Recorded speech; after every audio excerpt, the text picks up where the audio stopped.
Welcome. My name is Jeremy Addy, and I'm the president of the Rating Board. Thank you for joining us for our 2020 virtual forum.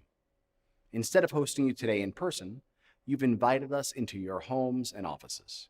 We thank you for that. Now, those of you who joined us at last year's forum may remember seeing a photo of my daughter eating an ice cream cone during my talk. Boy, how things have changed. Today, we are 6 months into a global pandemic, and while there are many lessons learned, there remain many more questions than answers. For the past several months, while my wife worked at a local hospital, I worked from home, quarantined with our children, and found meaning in 2 questions that my 4-year-old daughter asked daily. The first question was, "Dad, can I watch a show?" We all want to make our children happy, and I want to say yes. But I learned early in quarantine that this question is a trap. If I say no, I'm destined for 15 minutes of conflict. And if I say yes, when that show ends, she is sure to ask, "Can I watch another show?" And I'm back to where I started. There's a parenting lesson to be learned here. I haven't learned it yet, but I have discovered that the desire to say yes and please is strong. It's human, and we have it at the Rating Board too. When our members ask for new online tools or enhancements to existing ones, we want to say yes. We want to please them. When stakeholders ask for data analysis or legislative analysis, we want to say yes and please them too. But we are also mindful of the very real tension between our human desire to please and providing objective analyses that may not please everyone. This tension is magnified when the stakes are high in a political environment. We know that it means that we may have difficult conversations with our member insurers, legislators, regulators, or advocates. Rising above this tension, reporting without bias, is what objectivity means. It is our purpose, it is our vision, and it isn't easy because we are human. We know that our analyses may not always be embraced, and that we may fall out of favor with some at times. And that's human too. But our job is to be objective and do the best that we can with the information available to us. Our job is to listen, understand, report to the best of our ability, and do it with intention. We recognize that while we strive for perfection, we're human, and we make mistakes too. And when we do, I assure you that we will take corrective action, because being objective also means being self-reflective and honest. Now, the second question that my daughter asked routinely was, "Dad, when is the coronavirus going away?" Kids have a way of getting to the heart of the issue. We don't know. This pandemic brings significant uncertainty and an endless parade of unknowns to an industry that relies on historical experience to make future projections. How many workers will contract COVID-19? And how many will file workers' compensation claims? Which claims will be compensable? To what degree has the stay-at-home order impacted claim frequency? Will delays in medical treatments and therapies impact medical outcomes? Will virus transmission increase in the fall and winter of 2020? And if so, will stay-at-home orders be reinstated? When will a vaccine be available? And will most people take it? What will the workplace look like in 6 months, 1 year, or 2 years? With early data offering only limited guidance, how do we prepare for what will likely be an extended period of uncertainty? The answer is that we prepare differently. We talk less and listen more, because listening poorly, selectively, or not at all limits our understanding of the world. And when we listen, we do so mindful of our biases, which are inherent in the human condition. And we listen with the intention of learning and understanding, not reacting. We challenge assumptions and traditional ways of thinking. We look to experts. We open our minds to learning in real time as events unfold. We revise our work often to reflect the most recent data, and we put ourselves in a position to serve the marketplace. Early in the pandemic, we knew that we could not identify COVID-19 claims with existing reporting protocols. So, together with our fellow rating bureaus nationwide, we made data reporting changes to enable us to identify these claims. But that wasn't enough. The time lag between the filing of a claim and the reporting of that claim to the rating board can be as much as 18 to 20 months. So we partnered with stakeholders to obtain anecdotal information as claims were filed. Now, as the disease took hold in New York and data samples came in, what mattered most became clear. These claims weren't just numbers in a spreadsheet. They were our brothers, sisters, parents, and neighbors who were getting sick in the workplace and turning to our industry for help. So we study these issues with a sense of purpose and gratitude for the opportunity to do work that impacts New Yorkers. And like every other New Yorker during this pandemic, we do it while taking care of each other, applauding frontline workers, and healing our communities. Now, while we prepare for the unknown, we have also remained faithful to our core mission, commitments, and work, and we continue to make progress in 2020. Multi-year efforts to refine and optimize some of our actuarial methodologies are being realized this year. In the spring, we implemented a new rate-making methodology that provides additional pricing stability for New York employers. And this fall, we will propose an overhaul to our experience rating program to increase fairness and safety incentives. Improvements to our data collection efforts could not be more timely. The first submissions in response to the rating board's indemnity data call are flowing in and will provide us with a better view of the marketplace. The Managed Data Application Partnership is growing, bringing additional consistency to data submission across jurisdictions. The Wisconsin Rating Bureau has joined the New York, New Jersey, and North Carolina partnership, and all four bureaus are working together to develop the next phase of enhancements. In New York, these enhancements will go live in December 2020 and provide several improvements for data submitters. Our growing actuarial team has continued to publish reports and studies, bringing transparency to the state's workers' compensation system. The 2020 State of the System report provides the latest marketplace insights and trends, while the 2020 frequency study and COVID-19 study drill down into some of the most important issues in our industry. These publications add to our growing body of work available to all those who want a deeper understanding of the workers' compensation industry in New York. Now, while the marketplace has been changing around us in 2020, 2019 has shown itself to be largely consistent with the results we've seen in recent years. The calendar year 2019 combined ratio is 81.8%, which is just 0.6% less than the 2018 combined ratio that we reported last year. 2019 pricing was competitive. The New York State's insurance fund's market share dipped to 35.5%, and there was a wide range of approved loss cost multipliers in the state, which translated to competitive pricing for New York State's employers. Premium levels decreased by 5.1% in 2019, with 195 individual insurers writing premiums in excess of $1 million.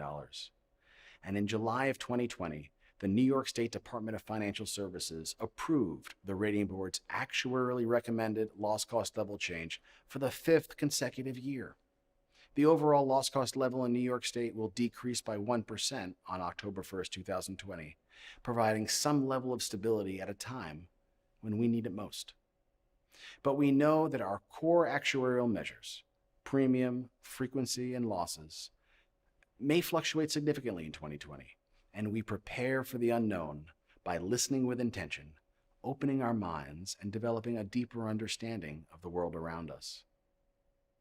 We are excited to share some of our work with you today, We'll begin with the 2020 State of the System and follow that with the Rating Board's 2020 Frequency Study. We will close the forum by asking our panel of experts how the COVID-19 pandemic may impact our industry and what lies ahead. So without further ado, I'm happy to introduce the Rating Board's Chief Actuary, Ziv Kimmel.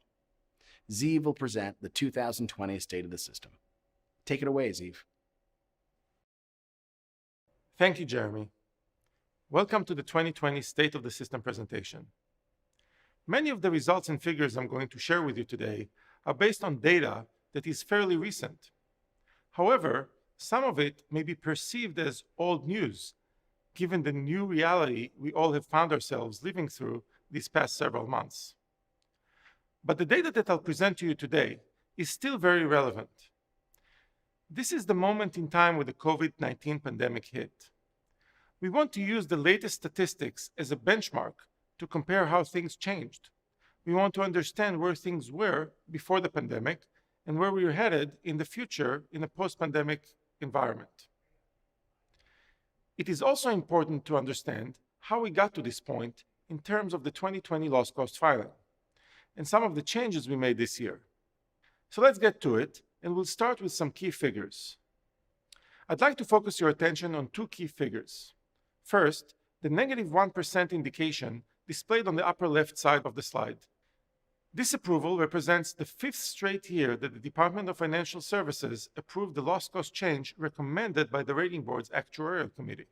We'll discuss the loss cost filing in more detail later. Second, the calendar year combined ratio of 81.8% on the lower right-hand side. It is the second year in a row with a combined ratio in the low 80s and a historic low result. Again, I'll discuss the details behind the combined ratio later on. So here's the agenda for the presentation. As I mentioned, I will go into some of the details of the loss cost filing and discuss some changes in the methodology the Rating Board implemented this past year. I will then address the issues associated with COVID-19 and the impact of the pandemic on the loss cost filing. I will also share some very preliminary statistics related to the pandemic and its effects on the workers' compensation system. I will then proceed to discuss some premium and market share statistics. We'll then move on to loss statistics, and I'll conclude by bringing the premium and loss information together for a discussion on underwriting results, which will of course include the details on the combined ratio. We'll start with the loss cost filing. As was mentioned earlier, in July, the New York State Department of Financial Services approved the Rating Board's actuarially recommended 1% average loss cost decrease, ensuring that loss costs in New York State remain at adequate levels. Here we have a historical perspective of loss cost and rate level changes. The blue bars represent rate changes, and in October of 2008, we moved to a loss cost system represented by the purple bars. Interestingly, over the past 20 years, the cumulative change represented by the yellow line is a decrease of 4.6%. This means that on average, workers' compensation premium rates are 4.6% lower than they were in 2001. You can see that the 2020 approval is the fourth consecutive decrease, following the 4.5% decrease in 2017 and two consecutive double-digit decreases in 2018 and 2019. But if we focus for a moment on the right side of this exhibit, you can really tell that from 2016 to 2019, the loss cost level in the state has been relatively volatile, with more than a 9% increase in 2016, which was then followed by these significant decreases. So we have some volatility. So let's discuss the loss cost filing process, the steps we take to derive the overall indication, and as part of the discussion, I will point out what we have done to ensure we achieve the right balance between stability and responsiveness. There are several components to the loss cost filing. First, experience. In this component, we look at the latest 2 policy years of available data and measure how losses compare to premium. In the trend section, we want to see how these measures, namely premiums and losses, are projected to change over time from the experience period to the prospective filing period. To that, we add benefit level changes, which primarily result from changes in the maximum weekly benefits, and the projected change in loss adjustment expenses. We're going to take a deeper look into the experience and trend components. For the experience section, we examine how premiums and losses compare. The latest two policy years for which we have complete data are 2017 and 2018, and all of the data is valued as of December 31st, 2019. For each of these years, we're looking at both incurred loss amounts, which include payments and case reserves, and we also perform a separate analysis looking at paid losses only. Prior to this year's filing, our loss cost level analysis focused on incurred amounts only. We added the paid analysis to prevent some fluctuations that may result from temporary reserve changes that may happen during a particular year that would potentially add volatility. The blue bars represent the premium amounts for the two policy years. The reported premium amounts are at the loss cost levels, so they do not include the effect of loss cost multipliers. They are also adjusted to the level of the current loss costs because really what we're trying to measure is the adequacy of the current loss cost level. The red bars represent total reported loss amounts for the two policy years on an incurred basis and on a paid basis. These loss amounts are valued as of December 31st, 2019. We know, however, that regardless of whether we look at paid or incurred loss amounts, the value of claims changes over time as they develop until they reach ultimate value. So we have to adjust the reported losses to estimate what their ultimate value would be. We do that by applying a development factor. These lines represent how 1st to 19th incurred loss development factors have changed over time, with the blue line showing indemnity development factors and the yellow line showing medical development factors. What does that mean? How does a loss development factor work? As an example, a 1st to 19th development factor of 2.528 means that if a group of claims generated $1 billion of losses at first report, after 19 years, the value of the claims is estimated to become $2.528 billion. The incurred loss development factors remained relatively stable from 2008 until 2013, and then experienced a decrease. In fact, the latest calendar year development factor is the lowest we've seen. To promote stability, the rating board has been using development factors based on the most recent 5 years. In this year's filing, we're using the loss development factors from 2015 to 2019, and we're going to apply the resulting averages to the reported losses to get ultimate losses. Here, we're also looking at indemnity and medical development factors, but these are paid loss development factors, which are to be applied to the reported paid losses to get the ultimate loss estimate. We see a similar pattern with the paid loss development factors, as they have also exhibited a decrease over the past several years. Once again, to promote stability, we're using the 5-year average, which are the loss development factors from 2015 to 2019, and we're going to apply the resulting averages to the reported paid losses to get the other estimate of ultimate losses. This year, in order to address some of the volatility we experienced in recent years, we're applying an actuarial methodology that is intended to achieve more stable results, while still being sufficiently responsive to the latest experience. So let's talk about this actuarial methodology to estimate ultimate losses. So first, we're going to look at a hypothetical policy year to illustrate how it works. And then we will look at how it works in practice for the 2020 loss cost filing. And we start with a blue column representing premiums at the current loss cost level. But in effect, this blue column, because it represents premiums at loss cost level, another way to think about it is that it really represents ultimate losses that are underlying the current loss costs. So keep that in mind. It's another estimate of ultimate losses because this is what we targeted last year as the total amount that would be needed to pay for losses during the current period. We proceed by looking at undeveloped incurred losses, and we continue by applying the loss development factors to get ultimate losses. Under the old methodology, the difference would have been our experience indication for this policy year. But we're going to do something different. The red section of developed ultimate losses is the known information based on reported data. The yellow section is an estimate.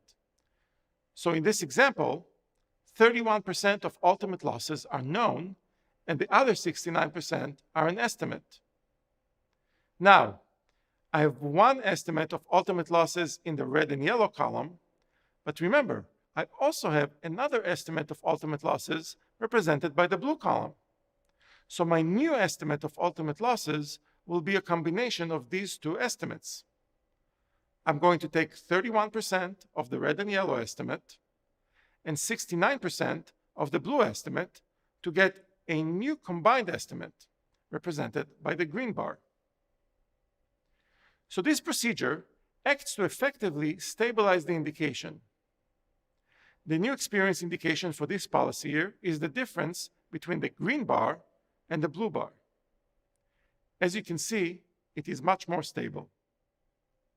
So now that we know how the methodology works in theory, let's go back to the two real policy years we're using for the determination of the experience component in the 2020 filing. Recall that in addition to employing this new loss estimate approach, we are going to get two separate estimates for each policy year.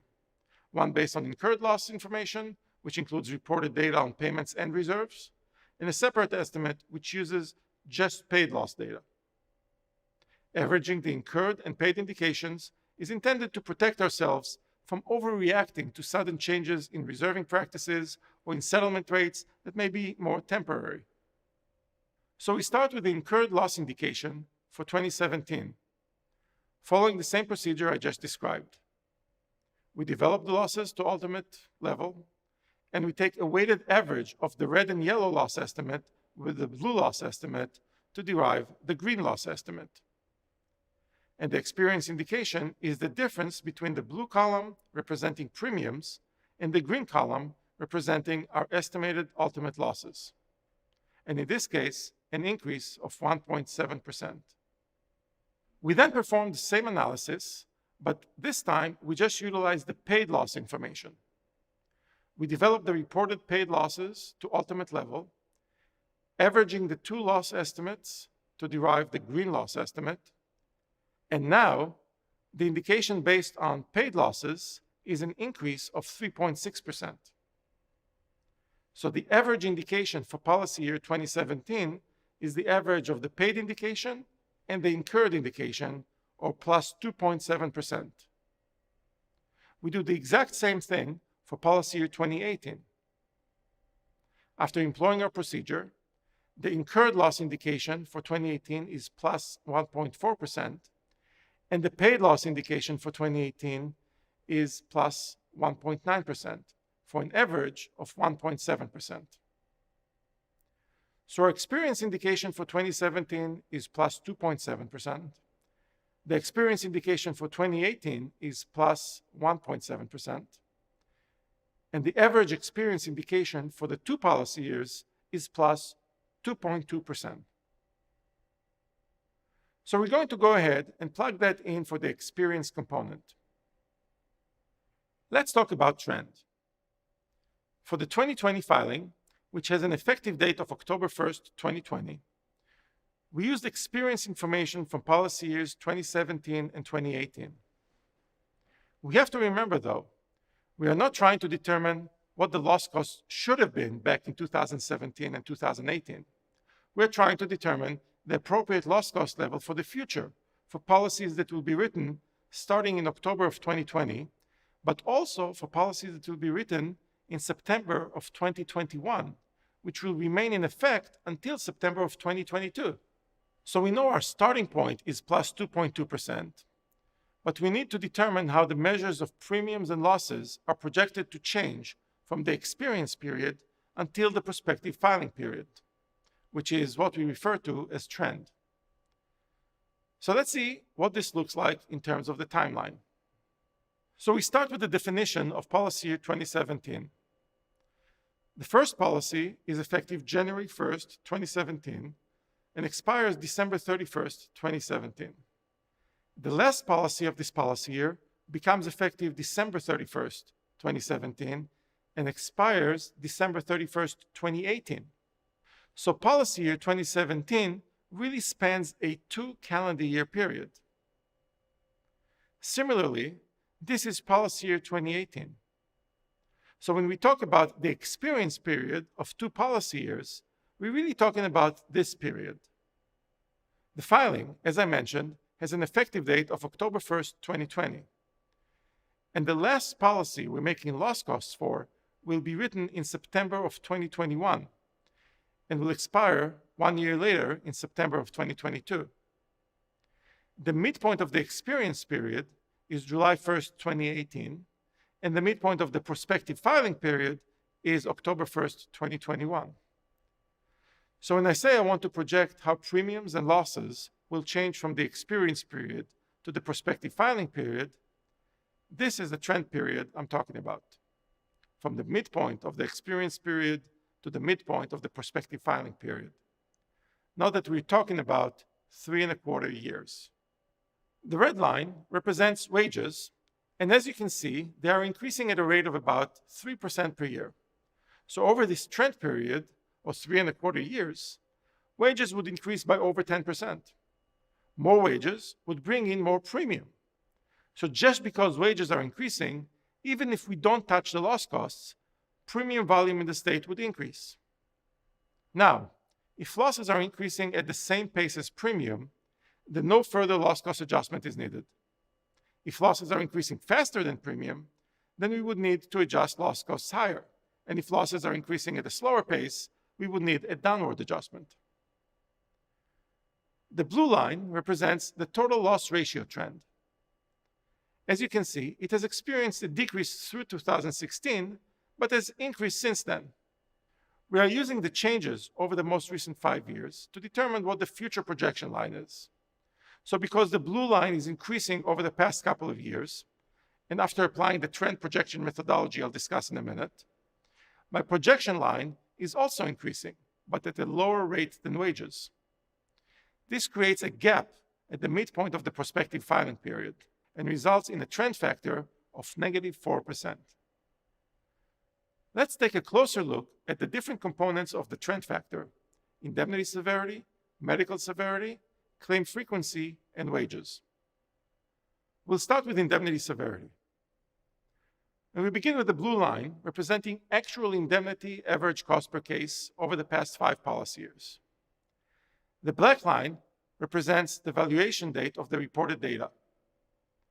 Based on the observed pattern of indemnity severity, we can tell that at least through the latest point of known data, indemnity severity is increasing at this projected rate, about 4.1% per year. However, from this point forward, we are not using the same growth rate. Instead, we're using a growth rate of a selected index. For indemnity severity, the most appropriate index is wages, because indemnity benefits are a function of wages. So here, the red line represents the wages, which again are consistently increasing over time, and the purple line is the projected increase in wages. And in this case, the projected rate of increase in indemnity severity is similar to the increase in the wage line. But we're going to go ahead and use the rate of increase in wages from the latest point of known data to the midpoint of the prospective filing period as the estimate of this change in indemnity severity. Let's examine medical severity. Similarly, the blue line represents medical severity, or average medical cost per lost time claim over the most recent 5 policy years. Although we notice some volatility, overall we observe a slightly decreasing pattern. So we project that from the experience period to the latest point of known data, there will be a small decrease at a rate of about 0.2% per year. For medical severity, we use a different index called the Chain-Weighted Personal Healthcare Index. It is published by the Centers for Medicare and Medicaid Services, and studies have shown that it is a pretty good reflection of the services that are performed in the workers' compensation system. This index has been steadily increasing at a very consistent rate, and the projection is that it will continue to do so. Using the same approach, we project that from the latest point of known data to the midpoint of the prospective filing period, medical severity will move at the same rate as the index. Claim frequency, which is the number of lost time claims per $1 million of premium, we use the same methodology as we did in the past. We don't have an index to tie it to. Claim frequency has been decreasing very consistently at a rate of 0.9% per year. We project that it will continue to decrease at the same rate. As we have seen earlier, wages have increased consistently and were projected to increase at 3.1% per year.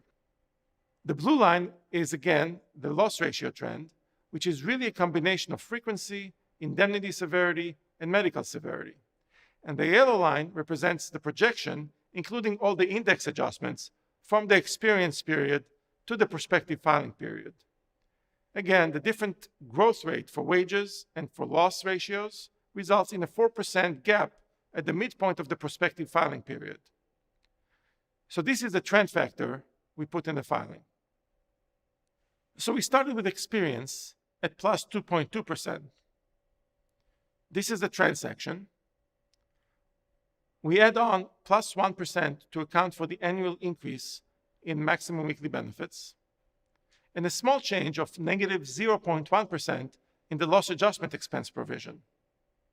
Putting everything together, we get negative 1%.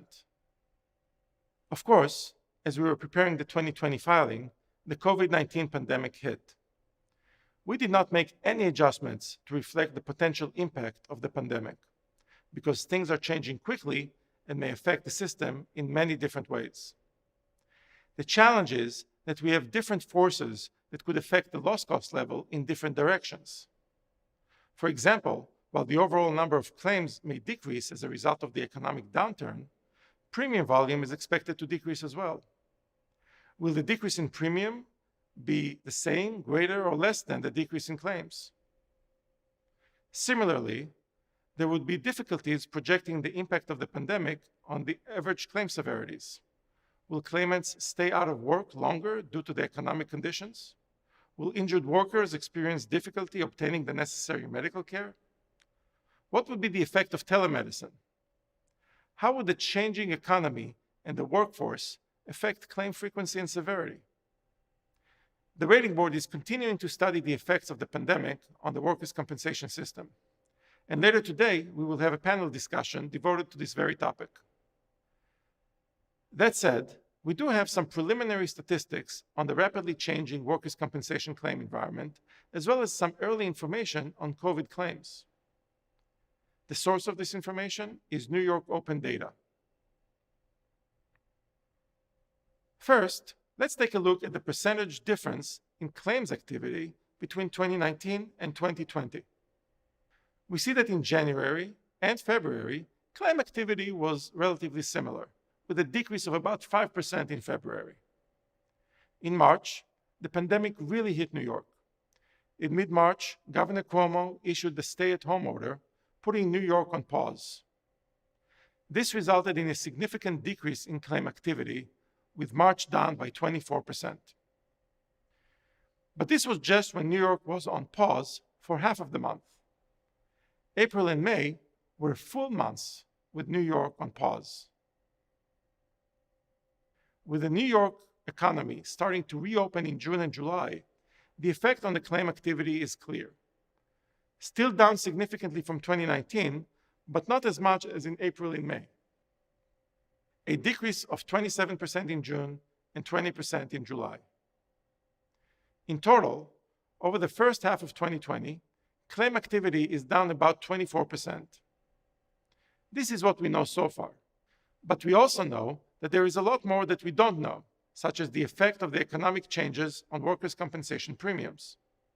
Clearly, there will be some sort of a decrease due to layoffs, furloughs, etc., but it will be several months before we get the full information on premium changes so that the effect of the economic changes on loss costs and underwriting results can be estimated.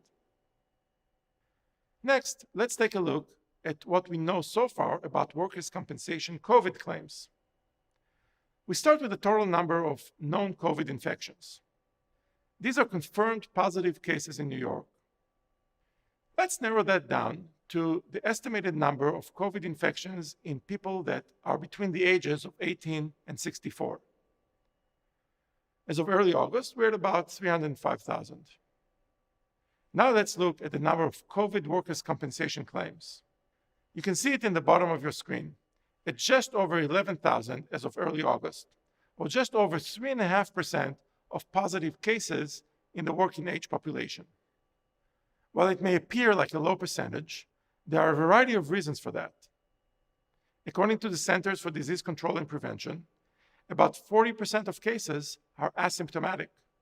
And out of the symptomatic cases, only about 3.4% require hospitalization. So the vast majority of cases are either asymptomatic or relatively mild. Also, in order to receive workers' compensation benefits, claimants will have to show that they have contracted COVID at the workplace. And many possibly didn't. And those who may have contracted it at the workplace and do end up missing a limited amount of time from work may rely on other paid leave programs for income security instead of turning to the workers' compensation system for relief, either because they don't want a reduction in pay or they do not want to go through the workers' compensation system. With that in mind, let's discuss other statistics on premiums and losses in New York from the pre-pandemic era. These various statistics are important to understand as they would serve as a benchmark to measure how they changed between the pre- and post-pandemic eras. Premium volume in the state decreased from $5.9 billion in 2018 to $5.6 billion in 2019. This is the first significant decrease in premium volume since 2008. Growth in payroll, as well as increasing loss costs, resulted in significant premium growth from 2010 until 2016, where premiums stabilized. The recent significant decreases in the loss cost level are the primary driver of the decrease in 2019. But we have to remember that there are other factors affecting premium volume in the state, such as deductible credits, which could fluctuate significantly. The growth in premium volume over the past decade has also affected the share of New York workers' compensation premium out of countrywide workers' compensation premium. The percentage of New York premium out of countrywide premium has increased over the past 10 years from 7.6% to 9.7%. Let's talk about classifications. Data is collected by each occupational classification. There are over 550 different occupational classifications in the system. This is a view of the top 10 governing classes in New York in terms of payroll. Not surprisingly, clerical office employees represent the largest class in terms of payroll. It is followed by hospitals, physicians, schools, and clerical service contractors. The top 10 classes by payroll represent 52% of total statewide payroll, but only 17% of the standard premium. This is because some classes, such as the clerical office employees class, have very low loss cost and generate very little premium. In fact, when we rank the classes in terms of premiums, the clerical office employees code doesn't even make it to the top 10. Hospitals generate more premium than any other class. Interestingly, in the top 10, we have 3 classes in terms of premium volume that are from healthcare-related industries. This points to the importance of the healthcare sector in workers' compensation and to the economy in general. Moving on to market share information. The New York State Insurance Fund is a competitive state fund and is not there strictly to serve the residual market, as may be the case in some other jurisdictions. The market share is often viewed as a measure of how competitive the market is. Market shares can be measured in different ways. First, there is the direct written premiums, which are reported on the carrier's annual financial statements. These are the premiums after application of premium discounts, deductible credits, and so on. Based on this measure, in calendar year 2019, the state fund market share is 35.5%, and private carriers are 64.5%. Next, we keep the premium definition as is, but we split the private carriers into two pieces. One piece in pink is regular policies, and the other in purple represents large deductible policies. So all we did here was keep the state fund market share the same, but we split the 64.5% of the private carriers into 54.7% written regular policies and 9.8% written on large deductible policies. Next, we look at the market share based on standard premiums. Standard premiums, as defined here, represents premium before the application of premium discounts and deductible credits, which could be very significant. In other words, focusing on the 9.8% that were written on large deductible policies, if they were written on a standard basis, without those credits, the premium would have been much higher and would actually represent over 37% of the premiums in the state. So on a standard premium basis, that brings the state funds market share down to 27.6%. Finally, we have to remember that so far we're talking about the insured market. According to the National Academy of Social Insurance, workers' comp benefits paid for self-insured claims represent about a third of the entire marketplace. Bringing this into the mix yields a state fund market share of just over 18% out of the entire workers' compensation marketplace. We briefly go back to the direct written premium market shares, and here we observe how the market share has changed over time. And we know that after gradually increasing market share up to a high of 45.1% in 2014, we are observing 5 straight years of decreasing market shares, down to a level of 35.5%, which is the lowest we've seen in quite some time. After the rating board derives the loss costs, carriers then apply their loss cost multipliers, or LCMs, to get their full rates.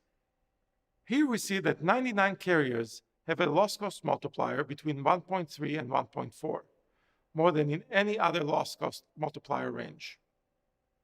However, most premium is written with a loss cost multiplier under 1.2. Here we show the premium written by loss cost multiplier range, both on a direct basis in blue and standard basis in yellow. The difference between the bars are primarily attributable to deductible credits, followed by premium discounts and other more minor credits and charges. We observe then that not only most premiums are written with a loss cost multiplier of less than 1.2, but we also see that most deductible credits are applied on the lower loss cost multiplier policies. Now let's examine the distribution of policies by policy size. Most policies in the state, over 400,000 of them, are relatively small policies with premium under $5,000. Despite the large number of these policies, representing more than 75% of all policies in the state, because of their smaller size, they only generate less than 6% of total premium in the state. Larger policies represent a small portion of policies, but a significant portion of premiums. Policies with premiums over $50,000 represent less than 5% of policies, but account for more than 75% of premiums. Policies with premium over $1 million are 0.2% of policies, but more than 30% of premium. Let's shift gears and discuss some loss statistics. We start with claim closure rates. Overall, at first report, which is 18 months from the policy effective date, about 70% of claims are closed. At 10th report, or 9 years later, about 97% of claims are closed. But we have very different pictures when we examine the more minor medical-only claims against lost time claims. Close to 90% of medical-only claims are closed at first report, and almost all of them are closed at 10th report. Lost time claims, on the other hand, remain open much longer, with only 37% closed at first report, and at 10th report, about 8% of lost time claims are still open. Looking at the lost payment pattern, we see that after 10 years, only 73.3% of lost payments have been made, meaning that there are still more than 26% of lost payments remaining to be made on only 8% of the lost time claims. This implies that these claims that remain open after 10 years are the most severe claims and will be paid out over many more years. Examining the distribution of claims and losses by injury type, we observe that although medical-only claims account for almost 60% of claims, they are generally very small claims and represent only 2% of the total loss amounts. Fatal and permanent total claims don't happen often, but they represent almost 6% of losses.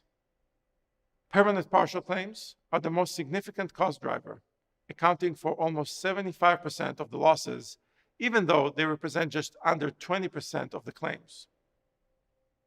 These are the top 10 parts of body in terms of claim counts on the left and in terms of total losses on the right. It's interesting to note that injuries of certain body parts are clearly more expensive than others. For example, shoulder injuries represent 9.3% of claim counts, but close to 15% of lost dollars. On the other hand, fingers and thumbs represent more than 12% of injuries and just 3% of losses. Injuries to the lower back, knees, and shoulders represent the highest percentage of losses.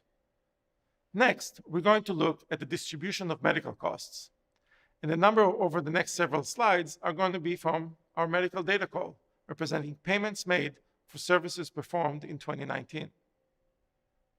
We start with the overall distribution of 2019 medical payments into major medical cost categories. And we observe that physicians represented the largest medical payment category, with almost half the medical payments in 2019, followed by hospitals with 22% and prescription drugs at under 10%. Digging a little deeper into the largest category of physician costs, we see that in 2019, payments for surgical procedures represent just over a quarter of physician payments, followed by physical medicine, which represents an additional 25% of physician costs, and evaluation and management services at 18%.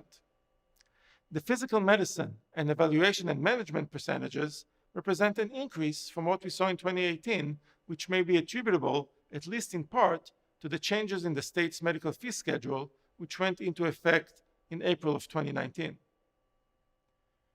The second highest payment category was hospital services.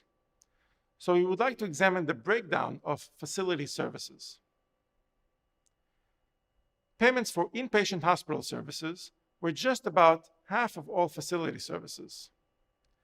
Outpatient payments were just about 28%, and ambulatory surgical centers were 21.1% of facility services payments, which is another year where we see an increase in this category. In fact, when we examine the changes in the percentage of payments for ambulatory surgical centers over the past several years, the trend is clear, with continuous increases from 2.4% of total medical payments in 2011 to 7.9% in 2019. Let's take a closer look at prescription drugs. An examination of drug payments as a percentage of total medical payments shows an increase from 2011 to 2014. At that point, the combination of a nationwide battle against the opioid epidemic, which included the I-Stop legislation in New York, as well as stronger adherence to medical treatment guidelines, may have contributed to the significant decrease in payments for prescription drugs. Taking a closer look at various prescription drug categories, we see that opioids, on top, are still the biggest contributor to drug costs. Several years ago, though, opioids represented over 29% of drug costs. So the opioid share of total prescription drug spend decreased significantly to just under 22% in 2019. So this decrease in the opioid category is clearly a contributor to the overall decrease in the share of prescription drug spend out of total medical spend. Interestingly, NSAIDs are the second highest category and are exhibiting a slight increase since last year, suggesting that providers are replacing opioids with NSAIDs as a treatment for pain. After talking about premiums and losses, where does it all bring us in terms of underwriting results? We're going to start with accident year loss ratios, which are ratios of losses on claims occurring in each year to premiums from these years. And these are the loss ratios by accident year. And they have declined from a high of about 93% in 2010 to just about 54% in accident year 2016, but have since experienced an increase to a level of 64% in accident year 2019.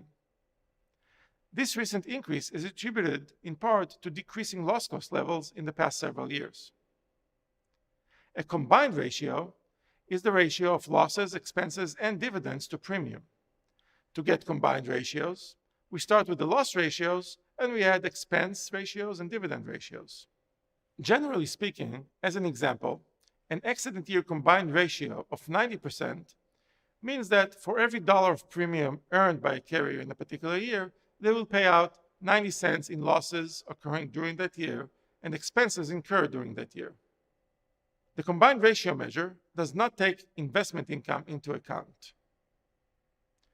Accident year combined ratios have declined from a high of over 140% in 2010 down to the mid-90s earlier in the decade, a significant decrease, which is then followed by a small increase to a level of 99% in accident year 2019. Now, a few words before we turn to calendar year results. First, we have to remember the difference between accident year results and calendar year results. While accident year results relate to financial outcomes associated with claims occurring in the respective year, calendar year results relate to financial outcomes associated with transactions occurring in a given year. For example, if a payment is made in 2019 on a claim that occurred in 2010, that payment is part of accident year 2010 results and calendar year 2019 results. Also, here's a quick reminder on loss development factors. Recall how I explained earlier in the context of the loss cost filing that these have been decreasing significantly over the past several years. The lower development factors contribute to a lower estimate of ultimate losses this year than last year. We're going to stick with accident year results for just one more minute. As an example, let's take a look at accident year 2015. We start with the loss ratio as was estimated last year based on data as of year-end 2018, 64.5%. Now, this year, because of the lower development factors and lower reported loss amounts, our estimate of the ultimate loss ratio for the same year, accident year 2015, as of year-end 2019, is 59.7%, a decrease of 4.8%. When we look at how other accident year loss ratios changed during calendar year 2019, the picture is clear. So all this reduction in loss ratios for all these previous accident years is happening due to transactions, mainly reserve changes, that are occurring during calendar year 2019. And when we look at calendar year loss ratios, it should be no surprise that the resulting loss ratio for calendar year 2019 is now at a historic low, under 47%. This 46.9% figure is the result of the takedown of reserves on previous accident years. Calendar year loss ratios have decreased from a high of 96.4% in 2010 to a low of 46.9% in 2019. To determine the combined ratios, we again start with the loss ratios in blue, and we add on the expense ratios and dividend ratios. The resulting 2019 combined ratio is 81.8%. We have to remember, though, that this is just a snapshot of financial results based on transactions occurring during the specific calendar year, which may include payments and reserve changes on claims that occurred years ago. It is not a measure of whether premiums were too high or too low, because the premiums and losses used in the calculation do not come from the same group of policies. It is also important to remember that this is a snapshot of a single year, but should not be relied on to measure long-term profitability, especially in workers' compensation, which is a very long tail line. A better measure, but still not a perfect measure of longer-term profitability, may be a longer-term average of calendar year combined ratios. Over a 10-year period, from 2000 to 2009, the average combined ratio was 116. Moving 5 years forward, the 10-year average from 2005 to 2014 has decreased to 109. And moving another 5 years forward, even when including the very low combined ratios of the most recent years, the 10-year average combined ratio is 104. The point is that a single calendar year combined ratio may be of interest to company shareholders and investors, but should not necessarily be relied on to measure longer-term profitability. I hope you enjoyed the 2020 State of the System presentation. Once again, the Rating Board is committed to continue monitoring and reporting on the workers' compensation system. As things change very quickly, I am hopeful that the information I provided here will be useful for all industry stakeholders and will serve as the benchmark for future comparisons of various statistics between the pre- and post-pandemic workers' compensation environments. Back to you, Jeremy. Thank you, Ziv. I hope that you found the 2020 State of the System presentation insightful. If you'd like to review the information that you just heard, you can view the print version of the 2020 State of the System report on our website, www.nycirb.org. Next up is the Rating Board's Director of Actuarial Research, Brett King. Brett will present the 2020 frequency study. You're up, Brett. All right. Thank you, Jeremy, for that introduction. Now, on to the frequency study, where we will examine the frequency of claims and the impact of various system forces on frequency. So what is frequency? Let's first take a look and discuss the definition of frequency to gain a better understanding of this measure.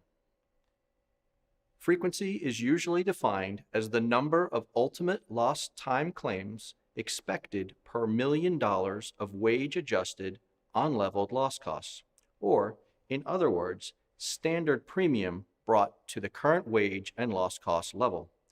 Let's try to unpack this definition and discuss each of the components in a little more detail so we can understand some of the interacting forces in the workers' compensation system.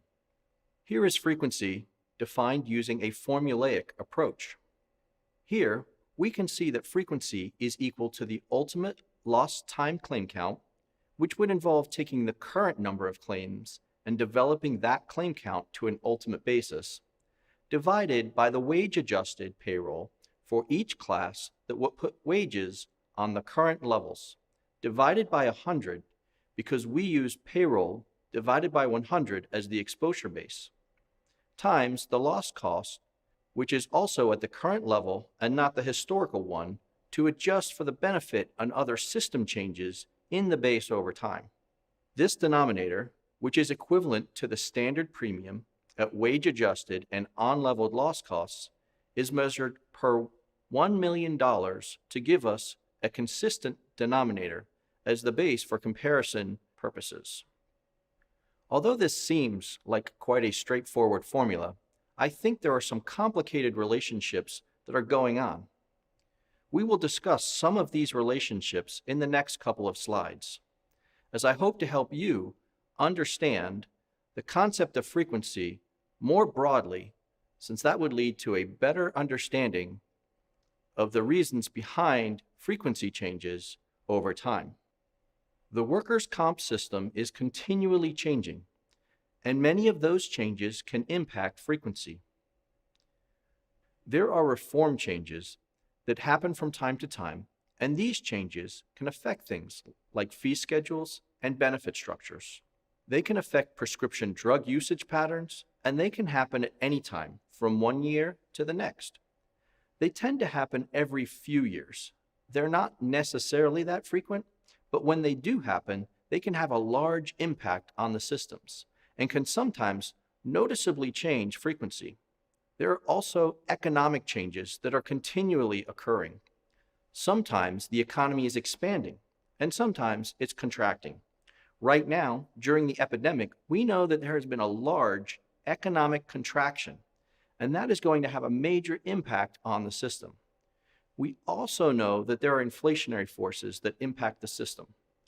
We have wage inflation and we have claims cost inflation, like that for medical costs over time.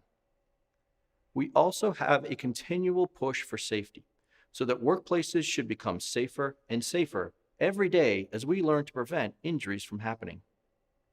Finally, we also know that there are changes in medical treatment options.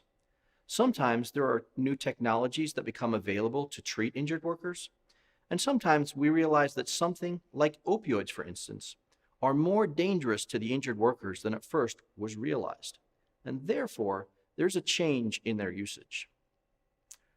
All these forces are continually interacting with one another, causing the system to change.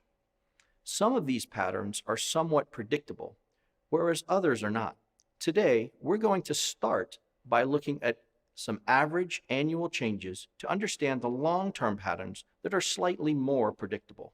We studied policy years 1987 to 2018, and what I'm going to show you here are average annual changes. So in a typical year, this is what you might expect to see. But of course, there can be much variation around these numbers. On average, premiums would increase 4.2% per year. Now, these are system premiums. It's not an individual company's change in rate or anything like that, because premium is influenced by a variety of things.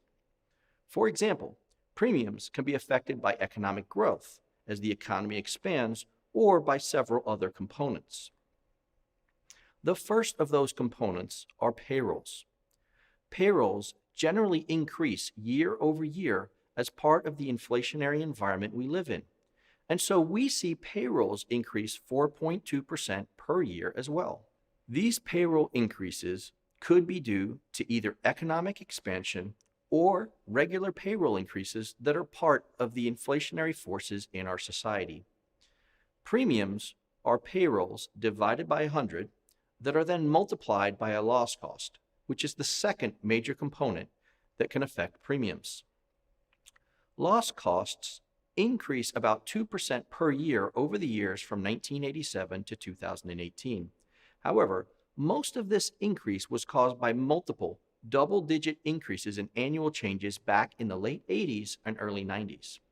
If we calculated an average loss cost change starting in 1995, the result would have been an average annual decrease of 1.7% per year. During the study period from 1987 to 2018, we also see an increase in claim severity of about 3.7% per year. This captures the increasing claim costs due to increasing wage benefits and medical inflation.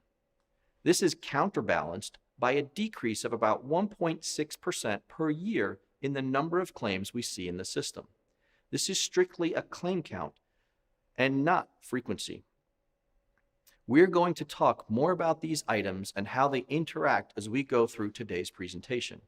Before we start talking about how frequency and severity may interact together in detail, let's start by looking at the raw components of the frequency measure to gain a better understanding. Here in this graph, we start with the developed claim counts, which are represented by this blue line, and the scale on the left-hand side representing the number of lost time claims. Here, you'll notice that the number of claims were quite stable back in the late 80s and early 90s. However, starting in the mid-90s, from about 1995 all the way to 2006, we see a decrease year over year in the number of lost time claims in the system. Once we hit 2007 to 2010, we see some stability again before the claim counts start to rise between 2011 and 2018. Some of this rise is due to expansion of the economy after we came out of the Great Recession. We will also talk about this a little more later, along with how it relates to the frequency metric a little more on the next slide as we put the pieces together to show you the overall frequency changes over time. But now, we bring in this red line. This red line represents the actual standard premiums by policy year that were collected in the system using the scale on the right. These premiums are not on the current level, and they have not been adjusted for wage changes that have happened over time since these policies were written. For example, somebody in 1987 would have made about 3 times more in today's dollars than they did back then, due to wage inflation over 30 years. You will notice this line is quite like a roller coaster, with pieces that are up sharply as well as down sharply, as loss costs or rates have changed over time. When we adjust this historical standard premium for those on-level changes, we adjust to both the current wage level and the current loss cost level to make them reflect the system in its current state. Once we make those adjustments, you can see that the line changes from this roller coaster up and down red line to a smoother light blue line with generally less transition from year to year. There are still some changes, and in particular, I want you to focus on the standard premiums from the late 80s and early 90s. I want to talk about that for just a little bit. In the late 80s and early 90s, there was a lot of double-digit rate changes and large wage level increases. It was a rate change back then, and payroll changes were quite large. The wages for somebody today would be over 3 times greater than they were 30 years ago, which is about the time difference we see here. Although I was in high school and college during the late 80s and early 90s, I do remember some of the crazy things that were going on back then, like social inflation and the savings and loan crisis. We will discuss these items more, but first, let's put the pieces together and look at the frequency graph. The blue line on this graph is the policy year loss time frequency level. We see that between 1987 and 1996, there was generally an increase in claim frequency. This increase in frequency is really caused more by the premium piece because of the large increase in rate and payroll adjustments during this time, rather than a change in claim counts. Back in the late 80s and early 90s, wage changes of 8 or 9% were not that uncommon, whereas today we often see wage changes closer to 2 or 3% every year. Also, remember we had a double-digit rate increases during these older years. Starting in 1997 through around 2007, we see a frequency decrease, and then in 2008 forward, we generally see a much more stable environment. The shaded bars we've added on this graph represent recessionary periods. In the late 80s and early 90s, there was a savings and loan crisis that affected many banking institutions and was a major contributor to the earliest recessionary period shown here. Around the turn of the millennia, there was the dot-com bust, which also contributed to another recessionary period. It was followed by a housing bubble and bust in the mid-2000s that later led to the financial troubles that caused the Great Recession in the 2008 to 2009 timeframe. The recovery from the Great Recession took many years, and this explains partly why claim counts were increasing slowly on the last slide as the economy rebounded very slowly from 2010 all the way through 2018. Typically, when a recession happens, frequency drops. Although this was not the case in 1989, we do see frequency drops in 2001 and 2008. I'm expecting a similar drop from COVID-19 as we see the economy contracting. However, because frequency is a ratio dependent on both payrolls and claim counts, we can't be sure until we see all the data. So, one of the takeaways from this slide is that economic changes can have an impact on frequency. Typically, when we experience a slowdown in the economy, we also see a drop in the frequency of claims. Now we will talk a little bit more about the interaction between frequency, severity, and reforms. Here we have the same frequency graph that we showed you before in blue. We are also going to add the severity graphs for indemnity severity with a line color of purple, and this medical severity you will see later in yellow. First, as we look at the purple line for indemnity severity, we see that it was generally stable prior to 1996. but that it increased sharply between 1997 and 2007. After 2007, it again stabilized, although the most recent 2 years show an increase. As we bring in the yellow line for the medical severity, we see that this line is also very stable prior to 1996. It increases between 1997 and then is stable again after 2007, all the way through 2018. This is generally the same pattern we saw above for the indemnity severity. Although these patterns are often the same, they won't always be identical. We also see that the purple line is above the yellow line because the indemnity costs are greater than the medical costs in New York. This is a little bit different from other states where medical spend can sometimes be the larger cost component. We also have added 2 vertical lines here in green for major reform changes. Now, there was a major reform change in 1996, and there was another major reform in 2007.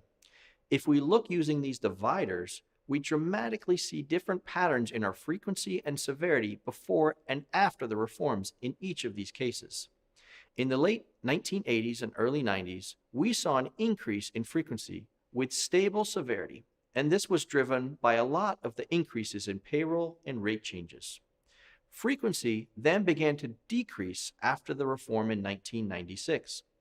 But as we started to see an increase in severity as well at the same time, those offsetting trends are quite common because of the nature of the standard premium base in the frequency measure and the relationship to loss costs that frequency and severity each contribute to. To talk in a little more detail, the total system costs per $1 million of losses are a combination of the number of claims and the average severity of those claims. So, if we see the average severity of claims increasing, then generally we will see the number of claims decreasing per $1 million of expected loss or standard premiums.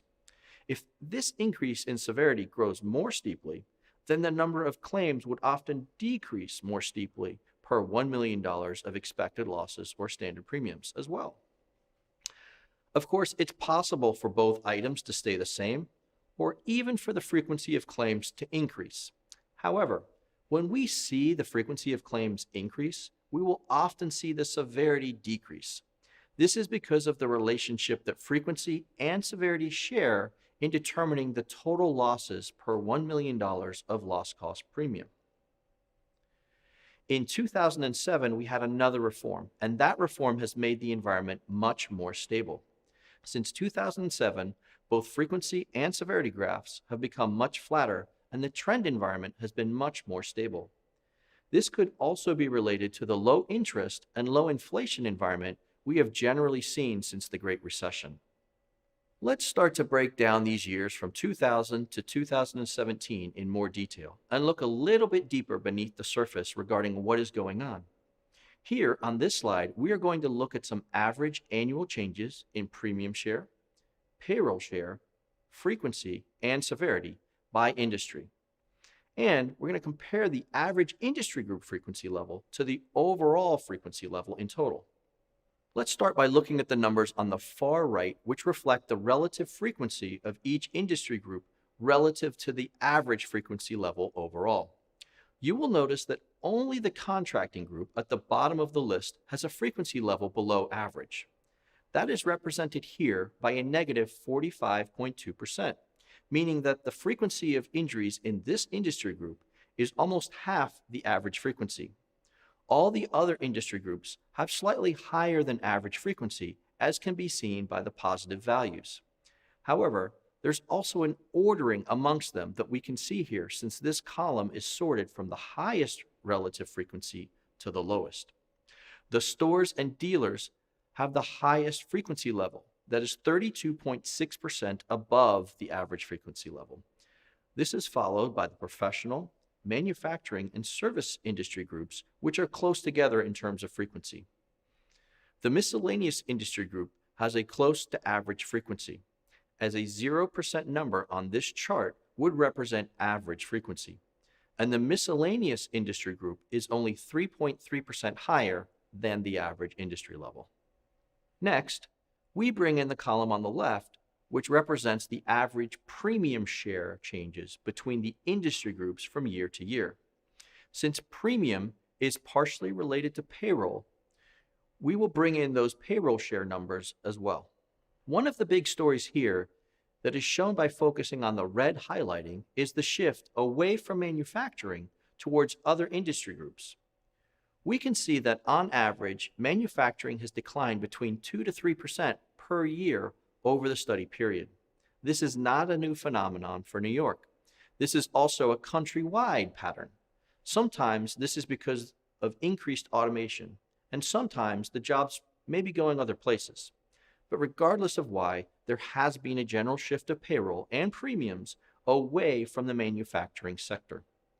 What is happening is that the market share of manufacturing is being replaced by industries with a lower relative frequency for the services, miscellaneous, and contracting industry groups that we see, highlighted here using green text. This places negative pressure on the frequency metric.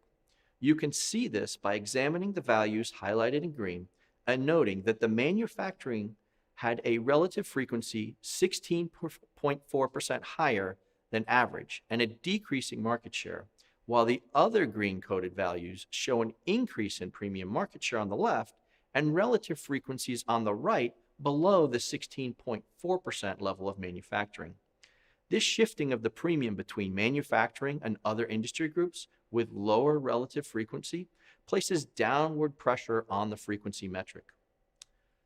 Another area of growth that replaces some of the manufacturing share is in the professional industry. Let's bring in the last two missing columns that show these important frequency and severity changes and examine how the growth in the professional industry group also places downward pressure on the frequency metric and changes from year to year. What is interesting about the professional industry is that it has a larger than average annual decrease in frequency when compared to other industries. Here, we see the growth in premium share for the professional group highlighted in blue on the left, while simultaneously seeing a larger decline in average frequency changes in the professional industry group than other industries, now highlighted as well. This negative 3.3% average decline in frequency is the largest decrease seen by any industry group, and it is coupled with a smaller increase in severity than any other industry group.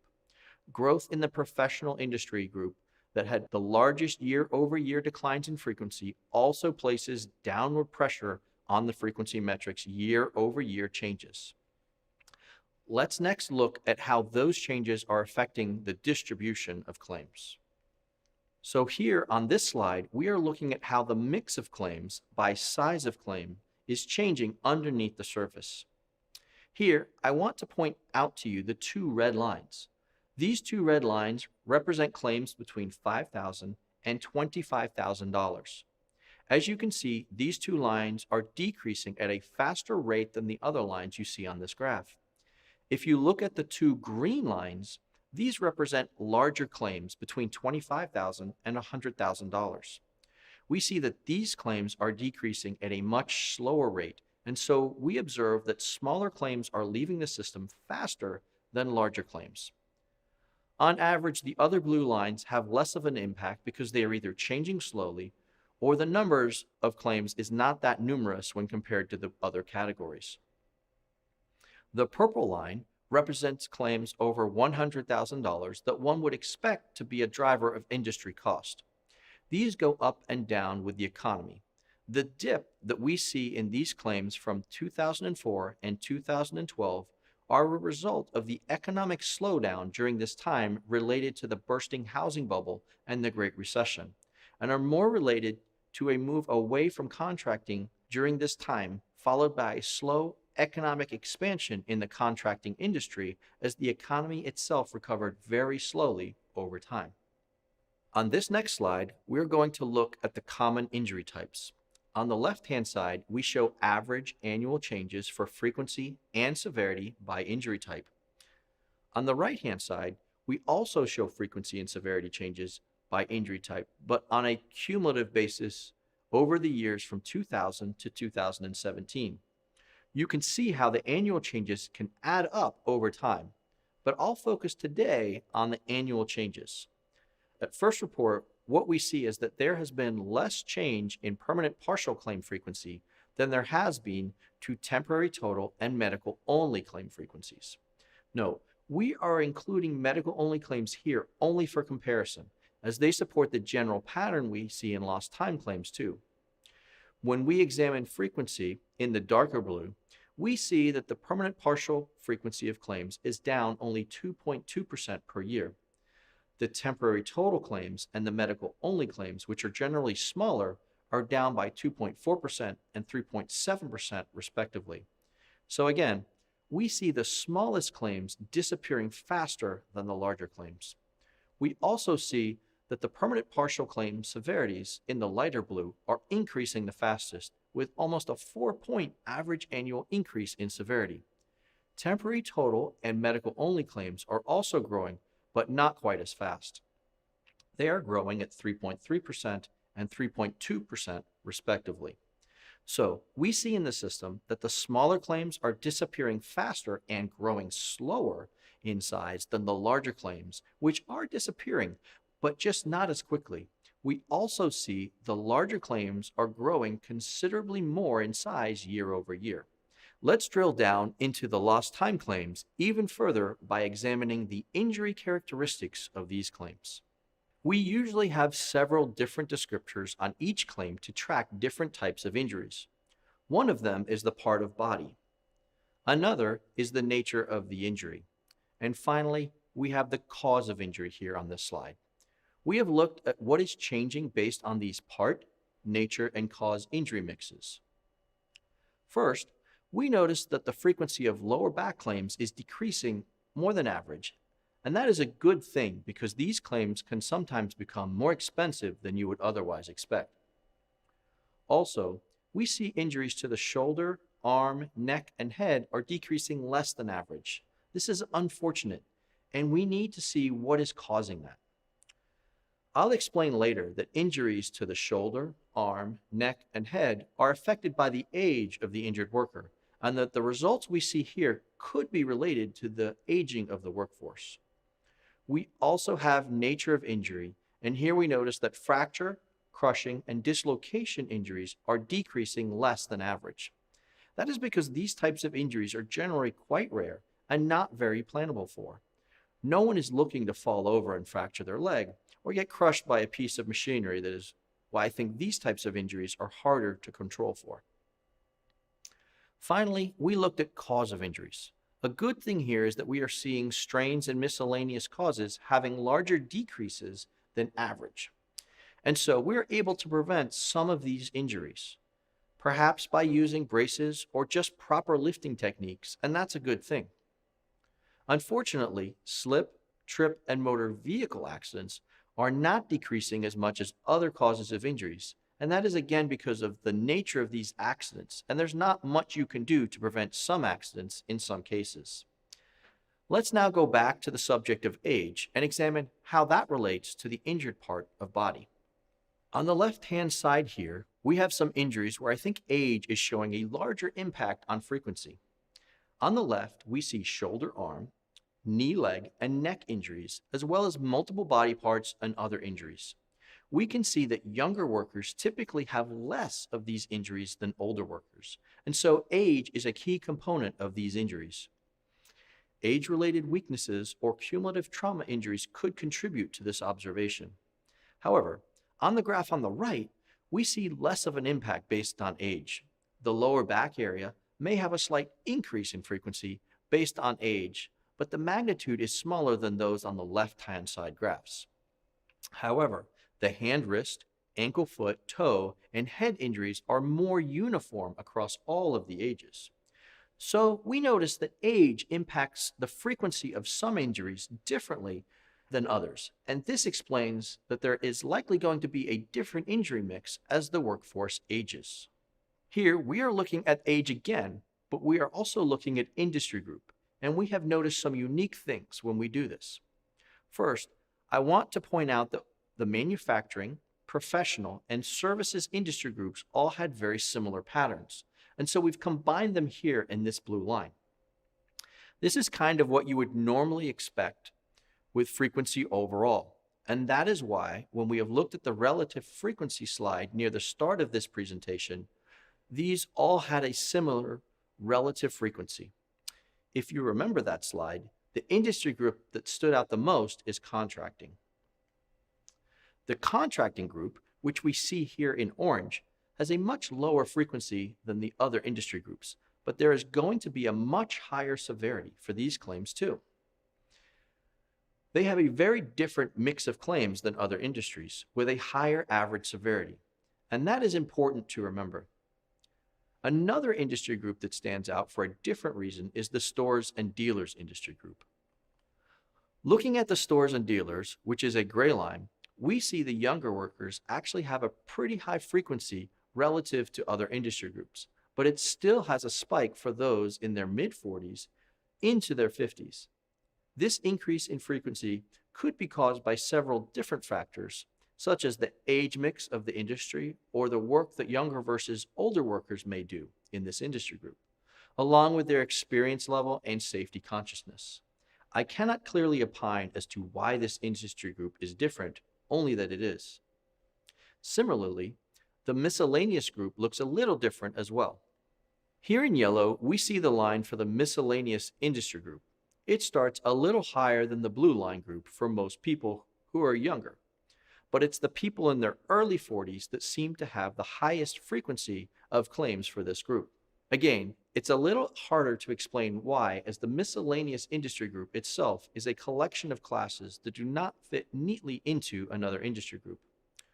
One last thing that we looked at in our frequency study was the difference for large losses by industry group, by age, and by report.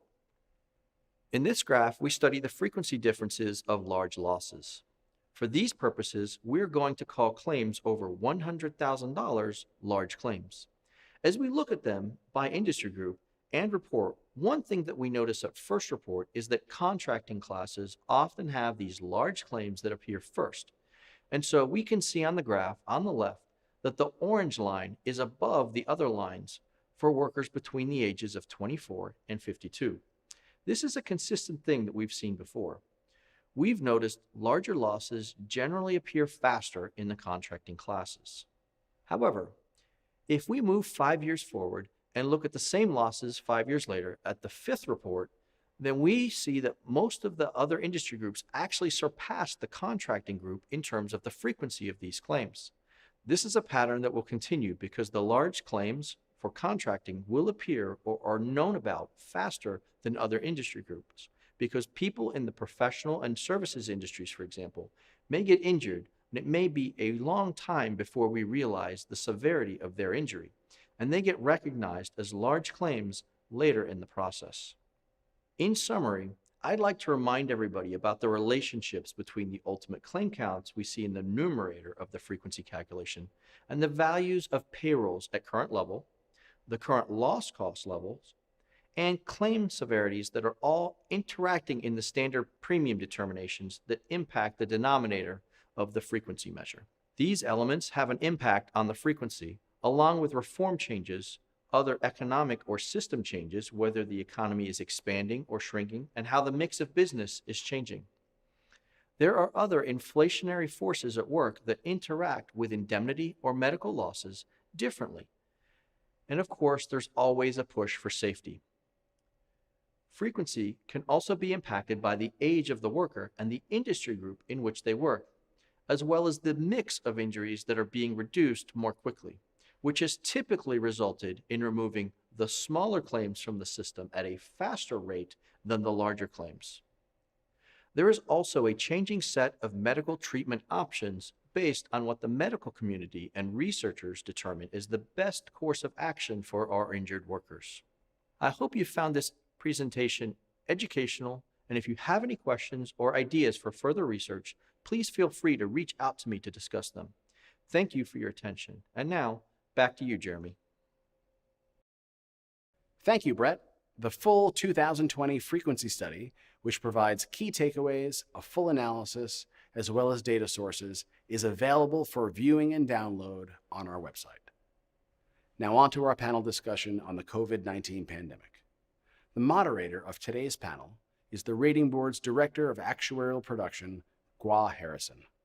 Gua, the floor is yours. Thanks, Jeremy.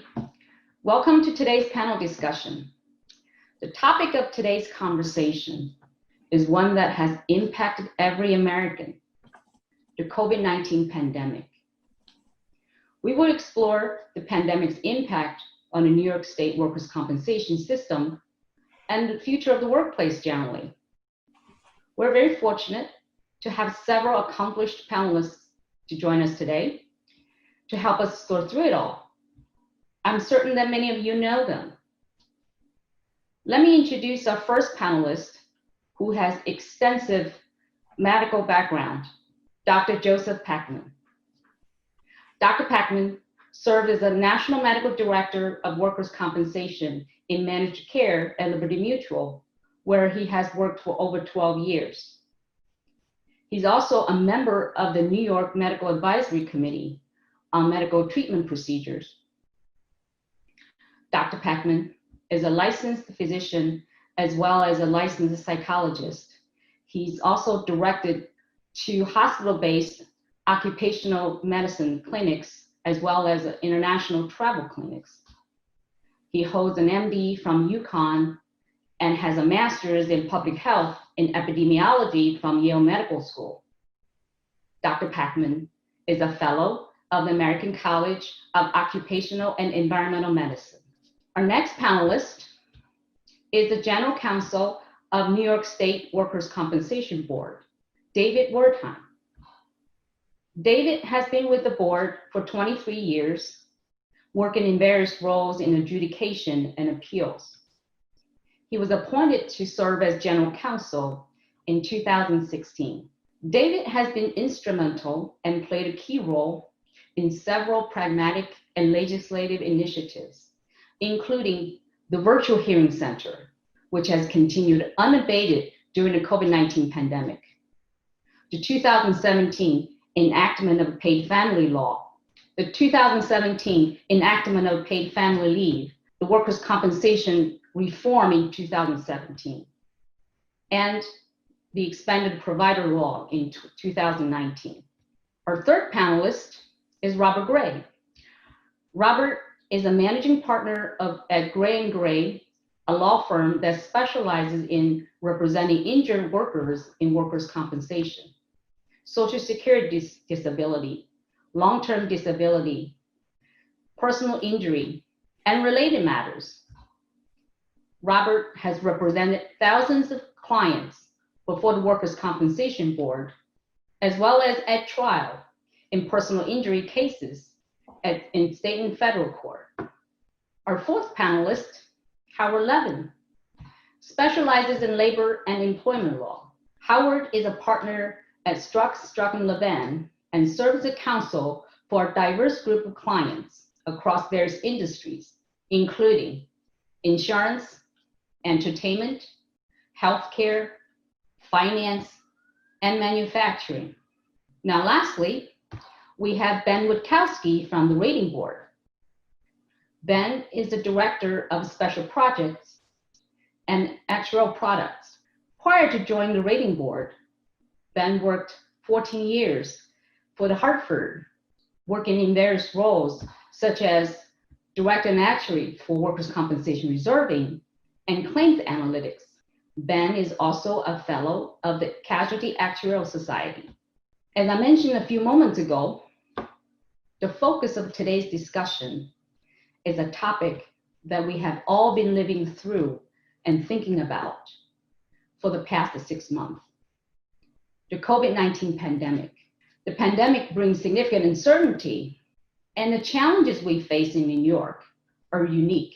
The downstate metropolitan region, New York City, is the most densely populated American city with approximately 27,000 people per square mile, and the density and the way of living that results presents a myriad of complexities for residents, businesses, workers, first responders, schools, and public generally.